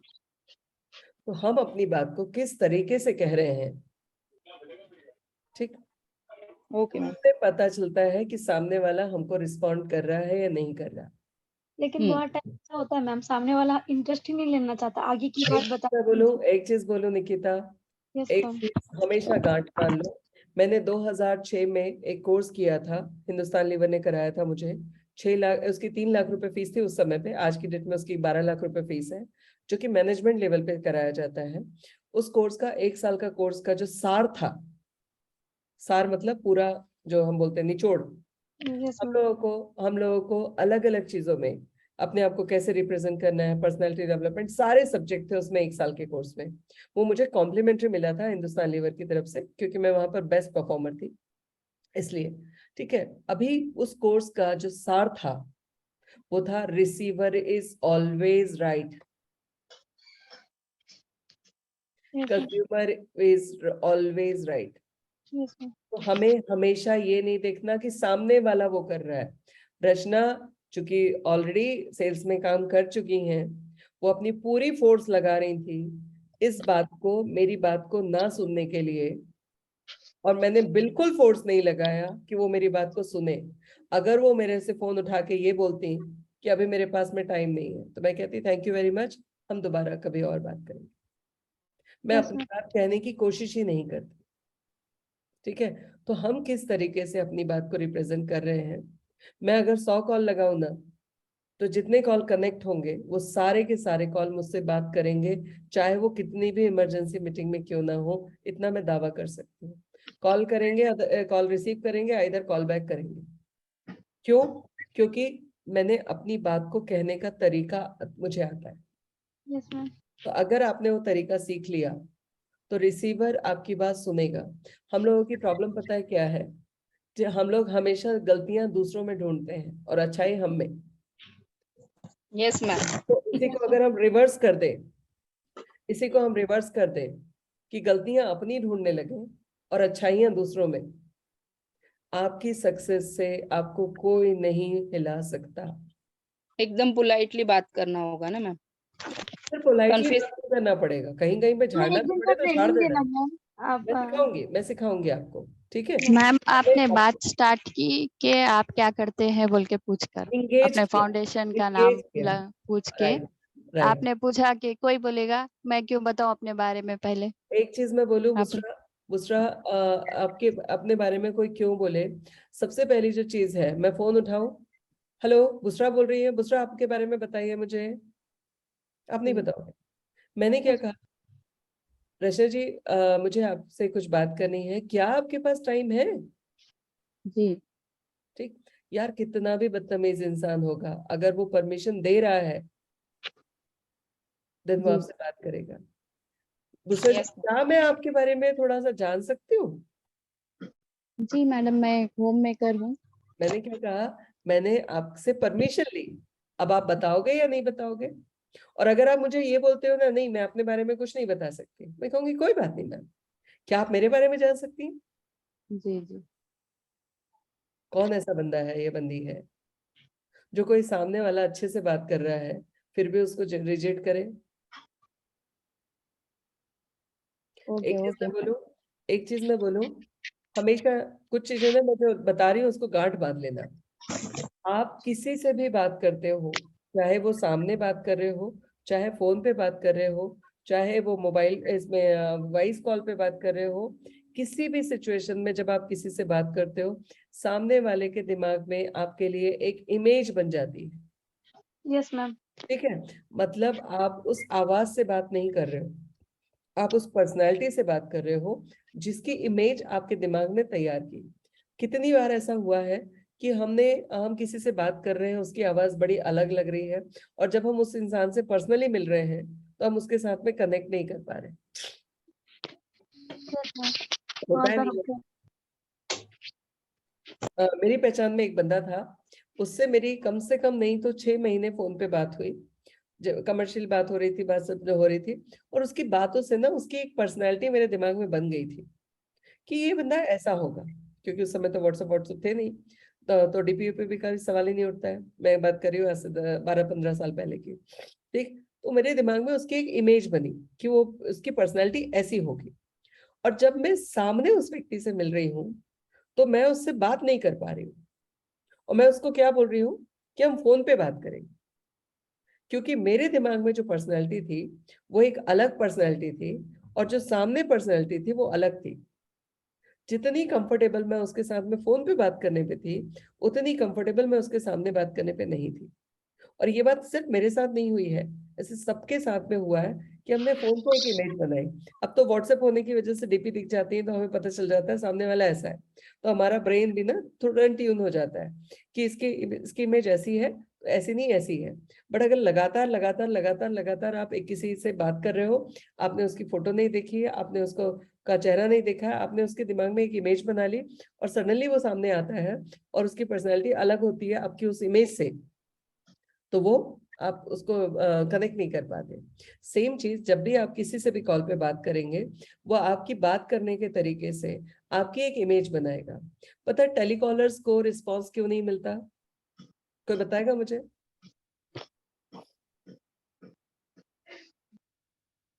टेलीकॉलर्स जो कॉल करते हैं, उनका 100 में से 20 लोग फोन उठाते हैं, 80 लोग फोन कट कर देते हैं। उसकी वजह क्या होती है? वो हमारे किसी काम के नहीं होते, कैसे पता? क्योंकि हम ऐसे बहुत बार 1 से 2 बार कॉल रिसीव किए हुए रहते हैं और पता नहीं, होता है कि किसी को नहीं, ये हमने अपने दिमाग में एक इमेज बनाई। बट कभी कभी किसी किसी की बात करने का तरीका इतना अच्छा होता है कि हमें पता है कोई काम का नहीं है, फिर भी हम बात कर लेते हैं उसको 2 मिनट तक भी। यस होता है मैम, ना? कोई अच्छा रहता है, कोई अब बात उसके लिए कुछ एक्सरसाइज होती है जो मैं अपनी टीम को सिखाती हूँ। सबसे पहली जो चीज है, आपको कॉलर नहीं बनना है, आपको काउंसलर बनना है, कम्युनिकेटर बनना है। मैम, हाँ, जो हमें कॉल करना होता है वो पूरी बात हमें हिंदी में ही बोलना पड़ता है ना? किसने यस कहा मैम, हिंदी में बात? कम्युनिकेशन हिंदी लैंग्वेज में करो। देखो एक चीज मैं बोलूं, communication should be clear. Yes ma'am, but वो हमें ऐसे लैंग्वेज कम्युनिकेशन का प्रॉब्लम हो मतलब सकती है ना, नहीं। देखो हमें सबसे मराठी पहली नहीं चीज, आती। निकिता आप ये बात बोल रहे हो 2022 में, है ना? क्योंकि आप हिंदी भाषी क्षेत्र से आए हो और महाराष्ट्र में बात कर रहे हो। यस मैम, मैं आई हूँ 2004 में। यस आज मैम, की डेट में महाराष्ट्र में हर एक बंदे को मराठी हिंदी आती है, ठीक? यस मैं मैम, जब आई थी उस समय पे 99% लोगों को हिंदी में कंफर्टेबल नहीं थे, 90% लोग कंफर्टेबल नहीं थे। स्टिल यस मैंने मैम, पूना में आने के बाद में इतने बड़े बड़े काम किए। ठीक है, लैंग्वेज बैरियर नहीं है। मेरी एक फ्रेंड है, वो उसको हिंदी नहीं अच्छे से बोलने आती थी और मुझे मराठी नहीं बोलने आती थी। हम दोनों घंटों कन्वर्सेशन करते थे, वो फ्लुएंट मराठी में बात करती थी, मैं फ्लुएंट हिंदी में बात करती थी। तो लैंग्वेज बैरियर नहीं है। आपकी लैंग्वेज जो भी है, आप जबरदस्ती इंग्लिश झाड़ रहे हो और गलत बोल रहे हो, कनेक्ट यस नहीं कर पा रहे हो, अपनी भावनाएं उसमें नहीं डाल पा रहे हो, सामने यस वाले मैम, को समझ में नहीं आएगा। यस मैम, हमारे यहाँ भी वो विक्टोरिया है, ठीक है, विक्टोरिया को हिंदी नहीं आती थी, बट सब उससे दिल से कनेक्ट हुए। मुझे लगता है 3 महीने बाद में हमसे अच्छी हिंदी विक्टोरिया बोलेगी, हाँ, यस मैम, राइट? तो सबसे यस। पहली जो चीज है, लैंग्वेज जो है कभी भी किसी भी सिचुएशन में बैरियर नहीं है। उसका जीता जागता एग्जाम्पल मैं हूँ। नहीं मैं जब कभी कभी 2004 में जब मैं पुणे आई, तो मैंने इंग्लिश कोचिंग ज्वाइन की, क्योंकि मैं हिंदी मीडियम से पढ़ी हुई हूँ और एमपी से हूँ, तो हमारे यहाँ मातृभाषा भी हिंदी, हमारी एजुकेशन भी हिंदी, सब कुछ हिंदी, तो इंग्लिश मेरी सबसे वर्स्ट है, आज भी है। ठीक है, तो मैं इंग्लिश कोचिंग मैंने लगाई। इंग्लिश कोचिंग में लगाई तो चूंकि मेरा ब्रेन बहुत एक्टिव है, बहुत शार्प है, तो मैंने 2 दिन में ही बहुत तेजी से पिकअप करना शुरू किया। तो जो ट्रेनर थी उसने मुझे ये बोला कि तुम जितने स्पीड से जा रहे हो 10-15 दिन में मुझे लगता है तुम अच्छे से इंग्लिश फ्लुएंट बोल लोगे। और उस दिन उसने मुझे महाराष्ट्र में इंग्लिश और मराठी का महत्व समझाया, और इनडायरेक्टली उसने मुझे ये मैसेज करने की कोशिश की कि अगर तुमको ये 2 लैंग्वेज नहीं आती है और महाराष्ट्र में तुम कुछ करना चाहती हो तो कुछ नहीं कर पाओगी। बिलीव मी, मैंने तीसरे दिन उसकी क्लास विड्रॉल कर दी। आज भी मेरा पूरा पैसा जमा है, और मैंने उस दिन उसके सामने कसम खाई कि मैं इस पुणे में ही ना मराठी बोलूंगी ना मैं इंग्लिश बोलूंगी, और मैं इस पुणे में अपनी पहचान बना के दिखाऊंगी। जिस दिन मेरे को लगेगा कि मेरी पहचान बन चुकी है, उस दिन मैं अपनी इंग्लिश इंप्रूव करूंगी। तब तक ना मैं इंग्लिश बोलूंगी ना मैं मराठी बोलूंगी। और आज इस बात को हो गए पूरे पूरे 18 साल। ठीक, मैं जब पुणे आई थी, एक सिंगल बंदा नहीं था जिसको मैं जानती थी पुणे में। ब्रोकर के थ्रू घर लिया था, घर मिलने के पहले 20 दिन होटल में रहे थे। अगर मेरे जैसा इंसान, और आज इस शहर में कम से कम 10-15 लाख लोग हैं जो मुझे पर्सनली जानते हैं, सो ये सब चीजें दिमाग से निकाल दो। ठीक, ये सब चीजें दिमाग में जब हम लाते हैं तो ये हमारे लिए कहीं ना कहीं क्रिटिक्स का काम करती हैं, लेग पुलर का काम करती हैं। हमारा ही दिमाग हमारे लिए लेग पुलर बन जाता है, जो हमें आगे नहीं बढ़ने देता। क्लियर? Yes ma'am. मैं चाहती हूँ मेरी सारी बच्चियां लड़कों से एक कदम आगे हों, बराबर पे नहीं बात सोचती हूँ मैं। ठीक, सैलरी पैकेज की जब भी बात आती है मैं कहती हूँ मैं नो निगोशिएशन नहीं करूंगी। तुम मांगो, तुम जो डिजर्व करते हो, बदले में सिंपल है, मैं उतना काम मांगूंगी। ठीक है, क्योंकि मैं लड़कियों को पीछे दिखना ही नहीं चाहती। लड़की है इसलिए मैं उसको बोलूँ 7,000 सैलरी, लड़का है इसलिए मैं बोलूँ 10,000 सैलरी। हाँ, वो बात अलग है कि लड़कियों की कुछ हरकतों से मैं खुद भी बहुत ज्यादा चिढ़ने लगी हूँ। ठीक है, एक्सक्यूज देना, जबरदस्ती का कंफर्ट ढूंढना, जबरदस्ती के बहाने मारना, जरा सा सिर दर्द हुआ तो छुट्टी गोल मारना। अपने शरीर को जैसा बनाओगे, जितना जैसे अपने ब्रेन को बनाओगे वैसा बन जाएगा। मेरी 3 दिन से तबीयत खराब है, कल 2 घंटे के रेस्ट के अलावा मैंने कोई रेस्ट नहीं लिया, क्योंकि मालूम है मेरे शरीर को मैं जितना नाजुक बनाऊंगी ना, ये उतना नाजुक बनता जाएगा। जितना रफ टफ बनाऊंगी उतना स्ट्रॉन्ग बनता जाएगा। ठीक है, ओके, क्लियर हुआ? अभी कॉल कैसे करना है वो सीखना है। Yes ma'am. Yes ma'am. Okay, तो अभी मैम कॉल किया था। हाँ जी, बोलिए। जस्ट मैंने मीटिंग लास्ट में ज्वाइन किया है, बहुत लेट से। Recording देख लीजिएगा। मुझे इन शॉर्ट में आप 2-3 बातें बता सकते हो तो मैं आगे का मीटिंग अच्छी तरह से ध्यान से सुन। किरण, अभी का आगे का मीटिंग कंटिन्यू कर लीजिएगा, क्योंकि बाकी सारे लोगों ने स्टार्टिंग से किया है, सो वो फिर क्विट करना शुरू कर देंगे। आपको रिकॉर्डिंग मिल जाएगी। Okay ma'am, thank okay, ma'am इसकी रिकॉर्डिंग मिल जाएगी ना? हाँ, रिकॉर्डिंग चालू है। मैम ठीक मैं है, एयर ब्रश क्लास के लिए निकल रही हूँ ना, इसके लिए पूछा। ठीक है। सो सबसे पहली जो चीज है कि आप लोग जब कॉल करोगे तो आपको कनेक्ट करना है। कॉन्सेप्ट समझ में आ गया? Yes ma'am. ओके, कॉन्सेप्ट समझ में Excuse आ me, गया तो ma'am. कल हम ट्रेनिंग करेंगे। हाँ, मैम हमें कौन सा टॉपिक में बात करना है क्लाइंट से? आपको टॉपिक पे बात करना है। चलो एक एग्जांपल मैं दे देती हूँ। कौन बनेगा मेरा रिसीवर? कौन बनेगा? कॉल मैं किसको लगाऊं? जी मैम। मैं कौन? किरण। यस ओके, किरण को नहीं पता है कुछ, ठीक है, किरण बनती है receiver. Sorry.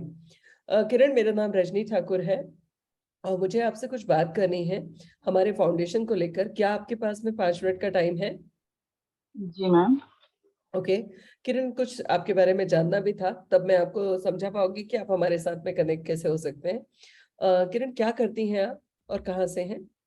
I am Kolhapur. Okay, मैं कोल्हापुर से हूँ और हाउस वाइफ हूँ। आप हाउसवाइफ हैं। ओके, किरण, हाउसवाइफ हैं आप तो कुछ करना भी चाहते हैं साथ साथ में घर संभालने के अलावा? ये एक बहुत बड़ा रिस्पॉन्सिबिलिटी और बहुत बड़ा काम है जो आप कर रही हैं, बट इसके अलावा भी कुछ करना चाहते हैं? जी मैम, थोड़ा छोटा बड़ा बहुत जॉब करना चाहती हूँ, ओके, या हाँ खुद के अभी पैर तक पे खड़ा होना चाहती अभी तक क्यों नहीं किया? हूँ। जी मैम, फैमिली में बिजी पड़ी थी। ओके, बट आप करना चाहते हैं। Okay, yes ma'am. किरण, मैं आपको हमारे फाउंडेशन के बारे में बताना चाहूंगी और आपकी हेल्प कर भी सकती हूँ और आपसे हेल्प ले भी सकती हूँ। ठीक है, तो उसके लिए मुझे सिर्फ आपका 5 मिनट का टाइम चाहिए। बेसिकली मेरा नाम रजनी ठाकुर है और मैं फेबिना जागृति फाउंडेशन से बात कर रही हूँ। हमारा फाउंडेशन 3 प्रोजेक्ट पे काम करता है। पहला प्रोजेक्ट है आत्मनिर्भर नारी कोशिश है हमारी, जिसके तहत हम लोग स्किल डेवलपमेंट पे काम करते हैं और लड़कियों को, महिलाओं को अलग अलग स्किल्स में ट्रेन कराते हैं। तो अगर आप चाहें तो हम इसके बारे में आपको डिटेल इन्फॉर्मेशन दे देंगे, तो मे भी शायद आप हमारे किसी कोर्स में ज्वाइन कर सके। बट अभी मैंने आपको हमारे फाउंडेशन के बारे में डिटेल इन्फॉर्मेशन देने के लिए कॉल किया है, तो इस प्रोजेक्ट के बारे में और डिटेल में मैं आपको बताऊंगी। बेसिकली हमारा काम जो है वो हम महिलाओं को इंडिपेंडेंट करने के लिए उनको स्किल डेवलप कराना चाहते हैं, क्योंकि आप भी इस बात को जानते हैं कि नॉर्मल पढ़ाई से आज की डेट में एजुकेशन नहीं मिलता। पढ़ाई के अलावा कोई ना कोई स्किल आपके पास में होना चाहिए, तब आपको जॉब मिलता है या फिर आप अपना बिजनेस शुरू कर सकते हैं। और चूंकि आपका तो एक गैप भी हुआ है, तो उसके बाद में आपको कॉन्फिडेंस भी चाहिए है और एक किक भी चाहिए, तो हम लोग उसके ऊपर काम करते हैं। अब तक हमने 8,000 लड़कियों को अलग अलग स्किल्स सिखाए हैं, जिसके तहत वो काम कर रही हैं, पैसा कमा रही हैं, जॉब कर रही हैं, अपना बिजनेस कर रही हैं। तो एक प्रोजेक्ट हमारा ये है। दूसरा प्रोजेक्ट है हमारा मैं हूं ना, जहाँ पे हम उन लोगों को हेल्प करते हैं जो अलोन फील कर रहे हैं, जिनको लग रहा है कि उनकी बात सुनने वाला कोई नहीं है। तो ये हमारी फ्री सर्विस है, जहाँ पर हमारे काउंसलर और वो किसी भी व्यक्ति से बात कर सकते हैं जो अपने दिल की बात उनके साथ में शेयर करना चाहता है और कुछ सोल्यूशन देना चाहता है। तीसरा प्रोजेक्ट है हमारा बचपन संग बचपन, जो कि एक वृद्धाश्रम है, और वहां पर साथ में बच्चों का भी रहेगा और फिनेंस भी होगा। तो दोनों चीजें हम लोग लाना चाहते हैं। ये तीसरा प्रोजेक्ट हमारा अपकमिंग प्रोजेक्ट है, और ये दोनों प्रोजेक्ट आत्मनिर्भर नारी कोशिश है हमारी, हमने 3 साल पहले शुरू किया था, और मैं हूं ना हम 15 अगस्त को शुरू कर रहे हैं। सो ये तीनों प्रोजेक्ट हैं। इन तीनों प्रोजेक्ट के बारे में मैं आपको कुछ डिटेल भेजूंगी। सो आपसे मेरी 2 रिक्वेस्ट है। पहली रिक्वेस्ट ये है कि आप हमारे इस प्रोजेक्ट के बारे में खुद भी पूरा जानिए, और ज्यादा से ज्यादा लोगों को हमारे प्रोजेक्ट के बारे में जानने के लिए हमारे प्रमोशन में हेल्प कीजिए। और दूसरी चीज, किरण जी, अगर आपको लगे कि हम लोग बहुत अच्छा काम कर रहे हैं और आप हमारे इसमें मदद करना चाहते हैं, तो आपके पास में 2 ऑप्शन है हमारे साथ में मदद करने का। पहला ऑप्शन है आप अपनी एज ए वॉलंटियर आप हमारे साथ काम कर सकते हैं, बट उसके लिए टेस्ट होगा। अगर आप क्वालिफाई होते हैं देन हम उसमें आपको एज ए वॉलंटियर ले पाएंगे। और दूसरा जो है, आप हमें मिनिमम 1 रुपए से लेकर जो आपकी श्रद्धा हो फाइनेंशियल हेल्प कर सकते हैं। आप दोनों भी कर सकते हैं। सो इसलिए मैंने आपको कॉल किया था। क्या आप इंटरेस्टेड है हमारी ऑर्गेनाइजेशन के साथ में अटैच होने में?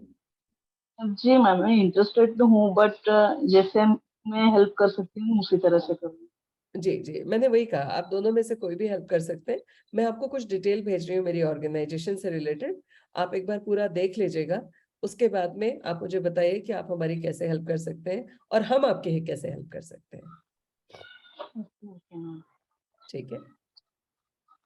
सो किरण जी, उसी में अकाउंट डिटेल भी है, तो अगर आप जो भी डोनेशन देना चाहें वो दे सकते हैं। कुछ पूछना चाहती हैं तो पूछ सकती हैं मुझसे।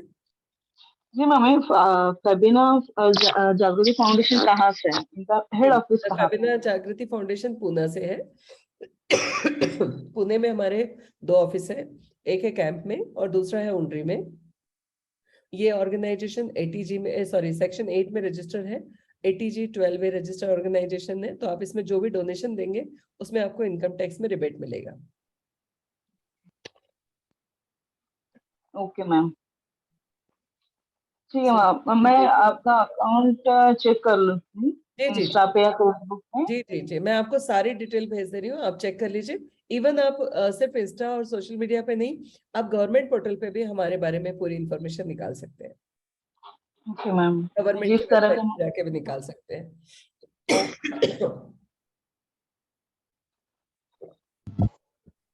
मैम हाँ जी जी, कोई क्या इसमें कोर्स रिलेटेड भी क्वेरी पूछने वाले हैं? हाँ, पूछ सकते हैं। वो बात कितनी भी लंबी जा सकती है, तो आपको कोर्स रिलेटेड इंक्वायरी भी हम पूरी बताएंगे। ठीक है। पहले आप लोग अगर वर्क फ्रॉम होम में काम करने वाले हैं तो हम लोग आपको एक पूरा फॉर्मेट भेजेंगे। वो फॉर्मेट आपको भर के देना है कि यस आप एग्री कर रहे हैं, आप ये चीजें नहीं करेंगे, देन फिर आपकी ट्रेनिंग शुरू होगी। आज जस्ट इंफॉर्मेशन के लिए मीटिंग थी कि आप अगर करना चाहते हैं हमारे साथ काम, तो सीमा आपको एक फॉर्मेट भेजेंगे। उस फॉर्मेट को आपको एग्री करके भेजना है कि yes I am agree all the conditions. ठीक है। उसके बाद में हम आपकी ट्रेनिंग करेंगे। ट्रेनिंग मोस्टली कल भी हो सकती है। ठीक। और उसके बाद आप काम करना शुरू करेंगे। मैम, जो हमें फोन लगाना है वो कॉन्टेक्ट नंबर्स हम देंगे, हम कहाँ से ढूंढें? हम देंगे। हमारे पास करीबन 25 लाख लोगों का डेटा है। जी मैम, ऐसा कुछ है कि डेली इतना आदमी को कॉल करना ही है? देखो, सबसे पहली जो चीज है, मैंने जैसे कहा कि आपको काम क्यों करना है, जो मीटिंग मैंने शुरू की थी, आपको काम क्यों करना है वो आपको डिसाइड करना है। फिर जब आप ये डिसाइड कर लोगे कि आपको काम क्यों करना है, तो कितना करना है वो भी आपको डिसाइड करना है। क्योंकि हम आपको इंसेंटिव दे रहे हैं, हम आपको सैलरी नहीं दे रहे हैं, इसलिए हम आपको बंधन में नहीं रख रहे हैं कि आपको ये करना है, इतना करना है। बट अगर आप इसको सिस्टमेटिक करते हैं, सिंसियरिटी से करते हैं, तो आप वो अचीव कर पाओगे जो आप जीवन में चाहते हो। चॉइस आपकी है। मैं अगर बोल भी दूं कि दिन भर में 100 कॉल करना है, आप नहीं कर रहे हो, तो मैं क्या कर लूंगी आपका, क्योंकि आप तो मुझे दिख नहीं रहे हो। तो वो आपको डिसाइड करना है कि आपको क्या करना है, कितना करना है और क्यों करना है। क्या करना है वो हम सिखा देंगे। किसी का कोई सवाल? No ma'am. चलिए, तो अगर आप लोग सीरियस हो काम करने के लिए तो एक बार सीमा मैम से कांटेक्ट कर लेना। आपको वो एक फॉर्मेट भेजेंगे, वो फॉर्मेट को एग्री करके भेज देना ताकि उनके पास में एक पूरा रिकॉर्ड आ जाए। और फिर आप लोगों को कल मैं ट्रेनिंग करूंगी, उसके बाद डेटा देके काम शुरू करेंगे। आपको पूरे प्रोजेक्ट के बारे में पूरी डिटेल होना चाहिए, कौन से कोर्स है, क्या नहीं है, और जितनी होनी चाहिए उतनी ही होनी चाहिए, जरूरत से ज्यादा भी नहीं होनी चाहिए, ताकि आप डिस्टर्ब ना हो उसमें। ठीक है? और किसी का कोई सवाल? कोई मैम भी सवाल है? हाँ जी, अभी आपने किया था ना फोन, हेलो उस बात सर, मैं मीटिंग में हूँ। कौन बोल रहे हैं? कौन बोल रहे हैं? जी सर, करती हूँ। हेलो मैम, जी, मैं रजनी हूँ। जी जी रजनी। तो इतना बात करने के बाद भी कस्टमर ने पे करने के लिए नहीं बोला, तो उसे कैसे कन्विंस करना? रजनी, सच्चाई ये है कि जब हम 100 लोगों से बात करेंगे तो हमें 4 लोग पे करेंगे। हाँ हाँ हाँ, ठीक है? तो हम लोग किसी को फोर्स नहीं कर सकते। ओके जो यूनिवर्सल रेशो है वो ये है कि जब हम 100 लोगों से बात करेंगे तो 20 लोग इंटरेस्टेड होंगे। उस 20 में से 20% जो है वो आपको ये करेंगे, क्या नाम है, डोनेशन देंगे। तो हम लोग मेंटली प्रिपेयर हैं कि 100 में से 4, ओके अगर ये रेशो आ रहा है इट मीन्स आप सक्सेसफुल हैं। ओके ओके ठीक है? ये यूनिवर्सल है। अच्छे से अच्छा कॉलर भी इससे ज्यादा इनिशियल नहीं कर पाता। इससे ज्यादा हो रहा है इट मीन्स आप उन सबसे सुपीरियर, जो एक रेशो है। और हमें देखो, कन्विंस करने की जरूरत उसको होती है। कन्विंस को अगर मैं हिंदी में बात करूं तो पटाना। ठीक है? पटाने की जरूरत उसको होती है जो गलत कर रहा है। हमको क्या करना है? इन्फॉर्म करना है। हम हेल्प मांग रहे हैं, हेल्प फोर्सफुली नहीं मांगी जा सकती ना। Yes ma'am. ठीक है? हेल्प तो स्वेच्छा से की जाती है और स्वेच्छा से ही मांगे वो हम मांग सकते हैं। देने वाले के ऊपर है, देगा या नहीं देगा। हाँ मैम, जब ट्राई ना करें तो 100% नहीं देगा। ओके ठीक है? रजनी मैम, हाँ जी, इसमें ऐसा ऐसा करना पड़ेगा मैम, आगे वाला इन्फॉर्म करने का सुना तो बेस्ट, अदरवाइज नेक्स्ट। हाँ बेस्ट है, गुड, अदरवाइज नेक्स्ट। ठीक है? मैम इसीलिए जो डोनेशन होता है नेक्स्ट मिनिमम मंथ। हाँ, डोनेशन मिनिमम कितना जमा करना पड़ेगा? मैंने कहा ना, मिनिमम 1 रुपीज, मैक्सिमम सामने वाले की इच्छा। ठीक है? हमने हमने मांगने में हम बड़ा अमाउंट बोल ही नहीं रहे। हम तो कह रहे हैं भैया हमको मोटिवेशन भी मिल गया ना। मैंने कहा ना बेटा, मेरे पास 25 लाख लोगों का डेटा है। अगर 1 रुपए भी एक जन दे रहा है ना तो भी हम 25 लाख रुपए निकाल सकते हैं। हमारे जितने भी प्रोजेक्ट हैं उनको चला सकते हैं। हमने बोलना है मिनिमम 1 रुपीज, आपकी बाकी इच्छा, आपको जो देना है आप डायरेक्टली अकाउंट में डालोगे, जस्ट हमको इन्फॉर्म करो। 1 रुपए तुम पे डालेगा नहीं, सही बात, कोई भी करेगा। उससे ज्यादा ही करेगा। बट हम ज्यादा मांगेंगे तो वो पीछे हटेगा।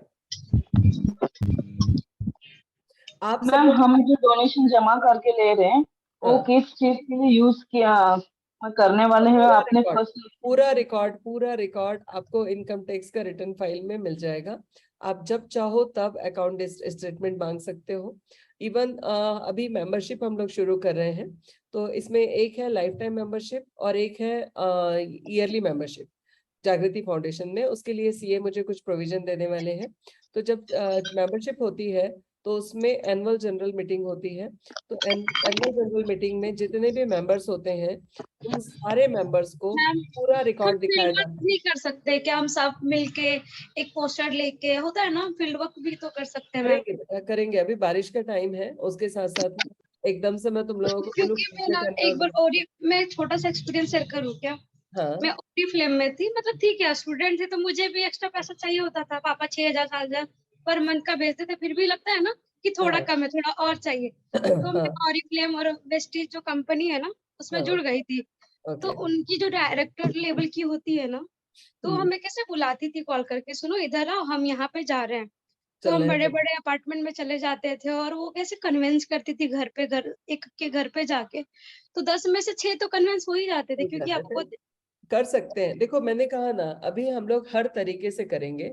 जहां हम लोग अभी हमने एक और चीज शुरू की है कि हम लोग जितने भी कॉर्पोरेट्स हैं, जितने भी बैंक हैं, जितने भी ऑफिसेज हैं, उनको सबको जाके बोल रहे हैं कि भाई हमारा ये काम है, तो उसका हम लीफलेट भी बनाएंगे। जो मैंने आप लोगों को बताया उसका एक शॉर्ट लीफलेट भी बनाएंगे कि अगर आप हमारी डोनेशन करना चाहो तो आप आ जाओ, दे सकते हो। और दूसरा ये है कि हमारे सलोन्स हैं, क्योंकि हमको जो रनिंग कॉस्ट निकालनी है सारी चीजों के लिए, उसके लिए हम लोग कमर्शियली भी काम करते हैं, तो उसकी मेंबरशिप भी हम आपको ऑफर कर रहे हैं, साथ में आपको ये भी दे रहे हैं, अगर आप इनमें से कुछ भी करना चाहते हो तो कर सकते हो।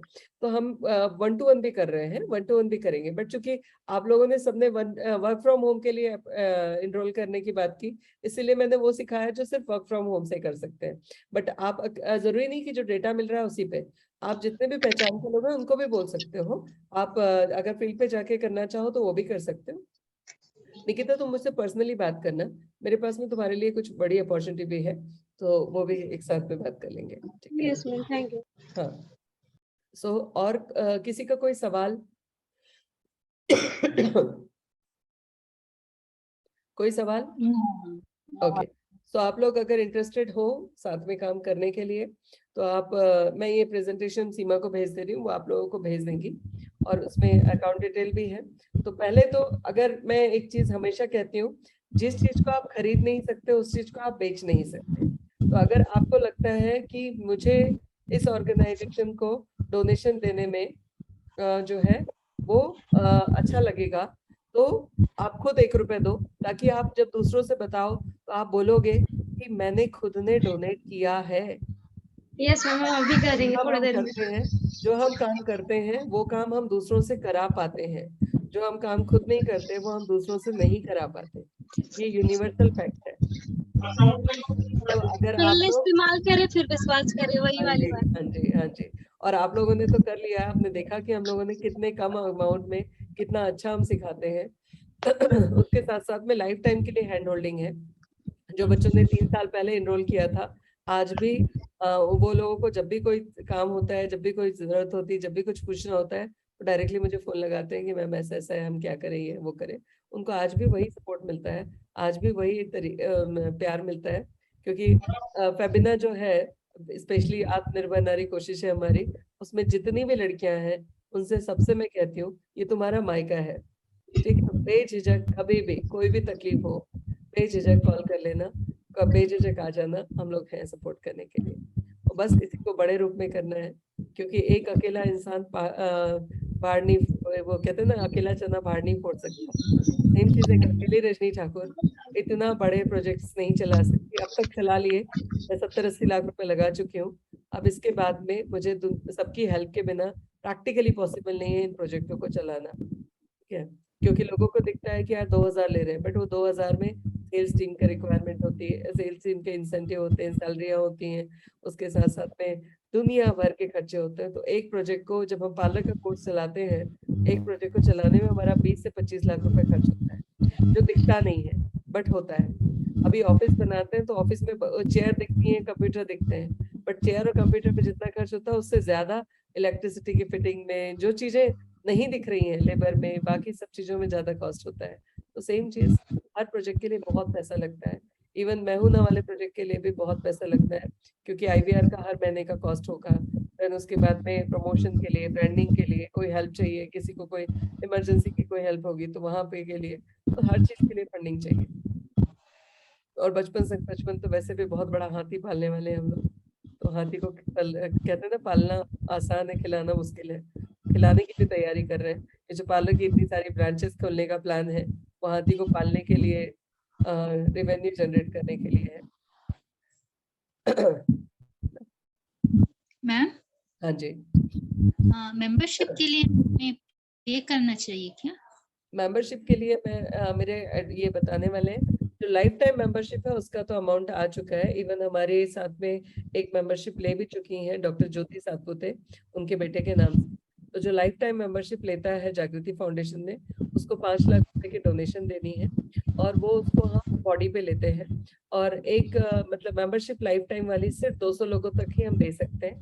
उससे ज्यादा लोगों को नहीं दे सकते क्योंकि उसके रूल में ही नहीं आता है। और जो नॉर्मल मेंबरशिप है वो अनलिमिटेड लोगों को दे सकते हैं, बट उसके लिए कुछ बायलॉज है, उसके लिए कुछ फॉर्मेट है जो मैंने सीए से मांगे हैं। जैसे ही आ जाएंगे उसके बाद हम डिक्लेयर करेंगे। Life time membership yes declared है, उसके लिए 5 लाख की डोनेशन चाहिए होती है। और उसके बाद में आप जितने, जैसे मैं मेंबर हूँ इस सोसाइटी फाउंडेशन की, वैसे आप मेंबर बन जाएंगे। मैं फाउंडर मेंबर हूँ, बाकी सब लाइफ मेंबर हो जाएंगे।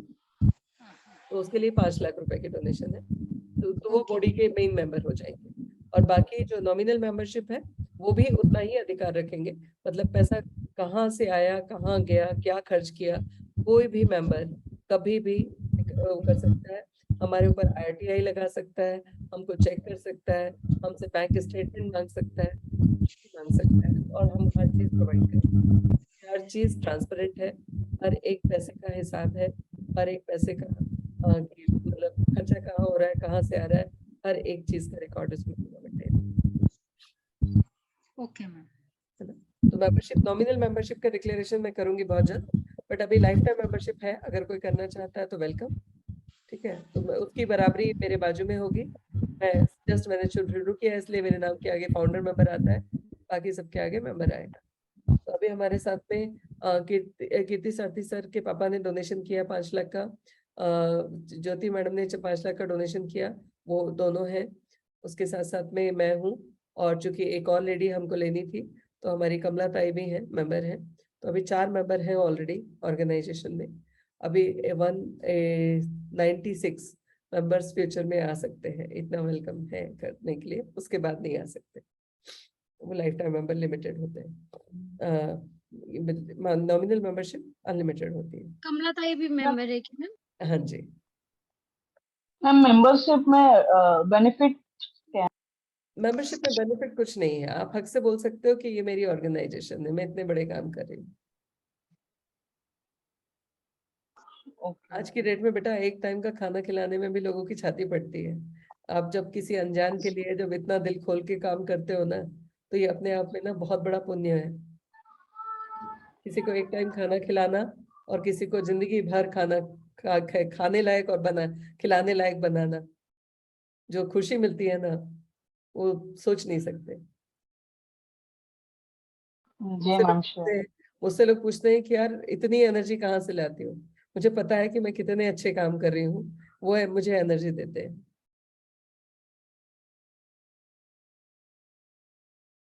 सो वो अलग चीज हो जाती है। वहां पे जब आपका उस जोन में आप आ जाओगे तो आपको पता चलेगा कि इसका फायदा क्या है। कमर्शियल फायदा बिल्कुल नहीं है। मैं दिन रात काम कर रही हूँ जागृति फाउंडेशन के लिए। ठीक, मेरी टीम में सर दिन रात मेरे साथ काम कर रहे हैं। हम लोगों को मॉनेटरी टर्म्स में इससे एक सिंगल पैसे का भी कोई फायदा हम नहीं लेते हैं, ना हम ले सकते हैं। हाँ, इससे जो मॉनेटरी नहीं है, बट जो कहते हैं ना पैसे से बड़ा, वो हमें मिलता है। पैसा नहीं मिलता, पैसे से बड़ा मिलता है, जो सुकून होता है, कुछ अच्छा करने की एक खुशी होती है कि हम कुछ बहुत बड़ा कर रहे हैं। मेरे पास में इतनी सारी स्टोरीज हैं जिन लड़कियों की जिंदगी में परिवर्तन आए। हम भगवान नहीं है इसलिए ये नहीं कहेंगे कि हमने किया, बट हम माध्यम तो हैं। वो माध्यम बनना बहुत बड़ी बात है। तो